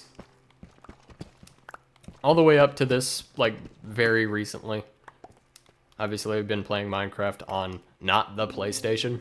But when I got the PlayStation, Minecraft became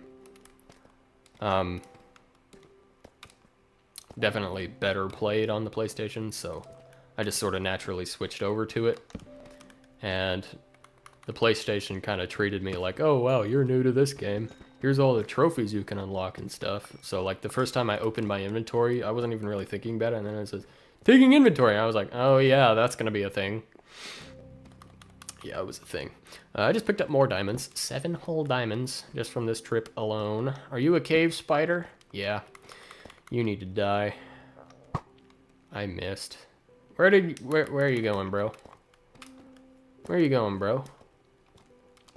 I'm not gonna let you live and then take me by surprise at some point. Like, we're not gonna allow that. But yeah, all of the cave spiders definitely need to die. Because it doesn't matter how well armored you are, if you get poisoned, you can go down to almost dead real quick. It really doesn't take that much time, especially on hard difficulty. Definitely finding a lot of good stuff down here. I am glad I came this way. But also in these mine shafts, there's a chance you find some music discs, particularly Other Side, if I'm not mistaken. And I really like Other Side, so I would like to find that down here. So I'm definitely going to be exploring this whole thing.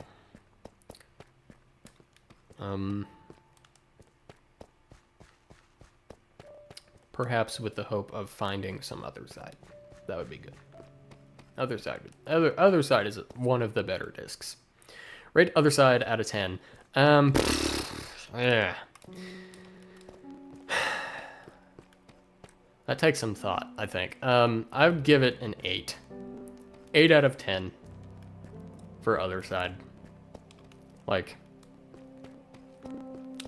I don't know what I would give a 10 out of 10. Other Side is definitely up there, though, with one of the better Minecraft tracks that exist. For sure. You know, I kind of forgot how I got down here. And I'm not going to worry about that yet. But I'm also going to acknowledge the fact that I'm going to have to worry about it pretty soon. It'll be fine. It's fine. You know? Whatever. Whatever. It'll all work out. It'll all work out. I mean, if I have to, I'll just dig up and Hope nothing horrible happens. That's actually something I've already done once in this world, and I mean, I'm still alive. Oh. So, for the longest time, the #1 rule of Minecraft was considered don't dig straight down. But in all reality, if you just don't be stupid about it, digging straight down is actually not that bad of an idea. Just saying. Just saying. That one's pretty good. Pretty big fan of Miruhi. That's a classic. That is a classic. That is a gosh darn classic, if there ever was one.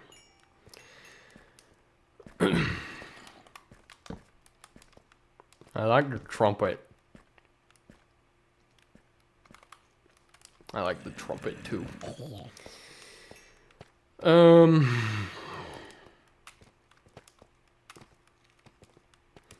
I feel like the more of this place I explore, the more lost I get. Which is not...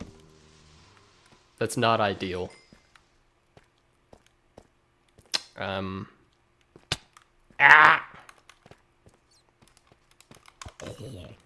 Don't come at me from behind like that. I did not consent. I never gave you my verbal or otherwise communicated consent for you to come at me from behind like that. Cancel him. Bartholomew plays the trumpet. That's why he's clad in gold. Okay. He's got class. He's got class. That's why he needs a shrine. You know, before I die, if I die, I won't die. But before I die in this world, even if it's like past the 100 days mark, Bartholomew definitely needs a shrine, for sure. I'm afraid to take him anywhere now. Okay. I feel like if Bartholomew dies, the series is over. Should we just say that? Should we say that? If Bartholomew dies, technically a part of me died, and if I die, the series is over, so if we're going by that logic, if Bartholomew dies, the series has to end. What do you think? Yeah? I agree. Whoa.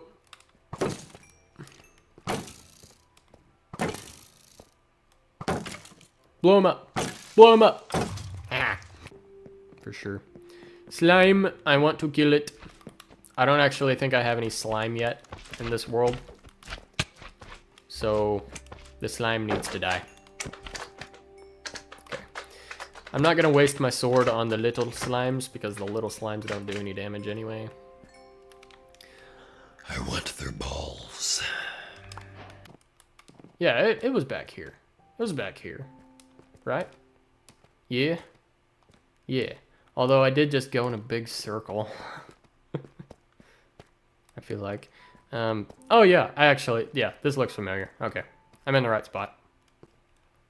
I really need a better way out of here too. Like, I made a better way to get in. Now I need to make a better way to get out. Pretty badly. Mission accomplished. Okay. Have you failed hardcore before? This is actually my first time playing hardcore. So when hardcore came out for Bedrock, that's when I started this series. Because I figured it would, I figured it would be relevant. Because Bedrock on hardcore on Bedrock was a new thing. There's a door missing there. That's not ideal. I'm gonna have to replace that. But yeah, hardcore on Bedrock was a pretty awesome thing for us Bedrock players. It takes in groups of 4. Okay, whatever. But yeah, that's why I started this series. And I've never played Java a day in my life. Fun fact. I have not done that. So this series has actually been my first time playing hardcore at all. And Especially considering that, I would say that it's going well. It is going well. So I would like to give you hecka sticks, bruh. I can give you more. So I'm going to. And that was all my wood. But that actually leveled him up, funnily enough.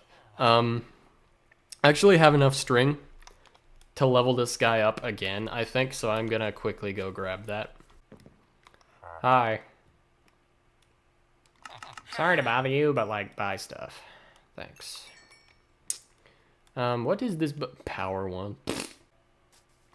Hello, Bartholomew. Hello. How are you? Bruh! Stop trying to bring out the whole ocean with my boat. Okay, you're not Popeye the Sailor. You're not him. You're not that guy. Popeye the Sailor wouldn't steal my boat, bruh. Okay? He wouldn't do that. He's better than that. And you're not, so you're not Popeye the Sailor. All the way up to this point, basically, in this world, I've been, like, super careful, trying not to die. Now that I have, like, some enchantments, though, I'm willing to take, like, a little more risks, like, more risks than I definitely took at the beginning, for sure. Because, in addition to not dying out, I also, like, want to be kind of, like, goodish and, you know, be able to beat the game and all of that. Okay, I got everything I'm gonna get out of that. Already level 30 again, let's go! Let's go. Alright, chest plate, immediately. Chest plate. I need it. Give it here. I also need some lapis. And then I have the helmet that I'll need to put an enchantment on, and I also need to put that book on the boots. And then I will have a decent set of armor. That I will be sort of proud of. Protection 3 and Unbreaking 3. Let's freaking go. Okay, so we do have Nether Wart. I thought we did. But we don't have very much soul sand, so I might actually go get some of that. I feel like that's a decent idea. So my portal is in a soul sand valley. So finding soul sand should not be that hard. At least in theory. I mean, most of this is soul soil, but yeah.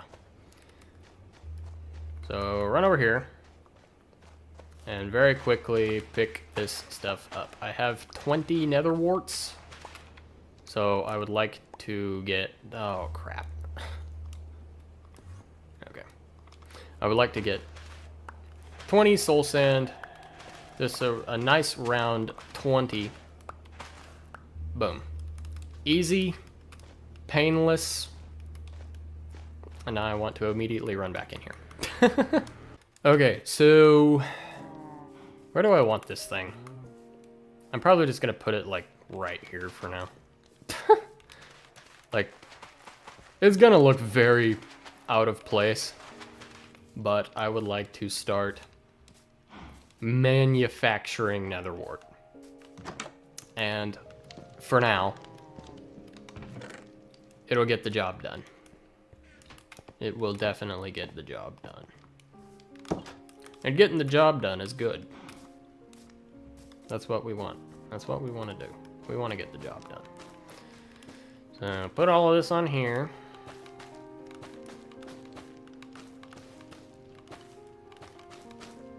Okay. Yay! We did a thing. Alright, I think I'm done. Hello everyone, welcome back to 100 Days in Survival Hardcore Minecraft. In today's stream, you've seen the title. I would like to build a little bit on the base and get things a little more established than they currently are. Mostly what I mean by that is the village. I would like to put some, I don't know, a wall around it or something like that. Probably not anything crazy, but just like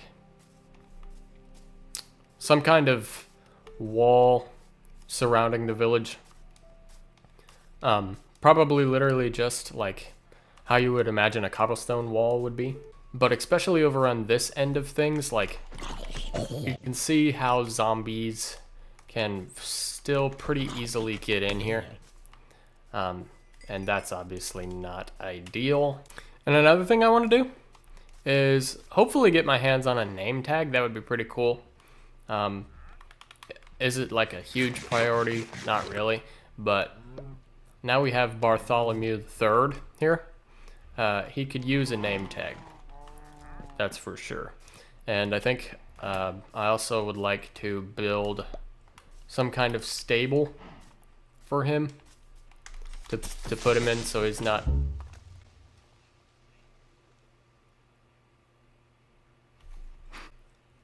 There's no way that just happened.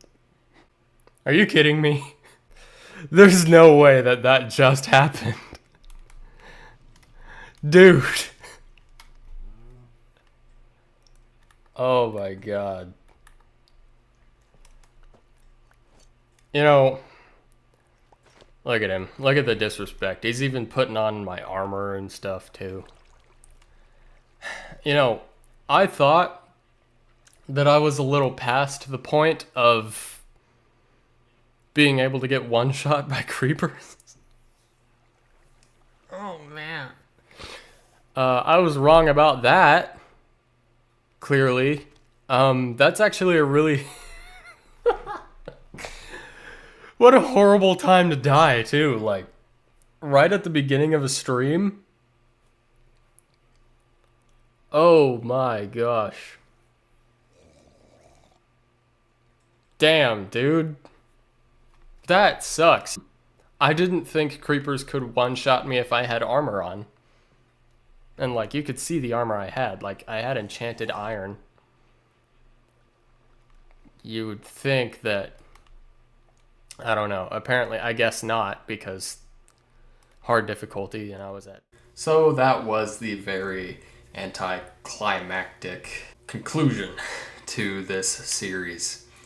Feel free to laugh at me in the comments. I know it was a very bruh death, but I decided to make this conglomerate video over the whole series anyway because there's definitely some humor to be found in there, and it is one of my most favorite series on the channel to this date. Throughout watching it, I could see my growth as a content creator from the first episode all the way to that last stream.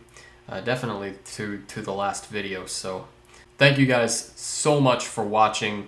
If you're watching to this point, that means you probably watched this huge thing all the way through. I massively appreciate you if you did. If you've watched to this point and you haven't subscribed already, what in the world are you doing? Hit the gosh darn subscribe button or I am gonna eat your fingers. Thank you guys again for watching. I massively appreciate it. This video took a lot of work. You could probably tell I'm very tired because I just edited this entire thing within the span of 24 hours. It was a lot. So, yeah, I'm kind of happy to put it to rest. Thank you guys again. Until the next video or live stream, I've been Skydee. Take care of yourselves. Have a good one. Why would I throw in the towel? I just got on my bag. I don't make no mistakes. No, I'm coming for mine, and there ain't no one taking my place. Listen, I've taken some L's. Yeah, that means I lived and I learned. Now I got some money to burn.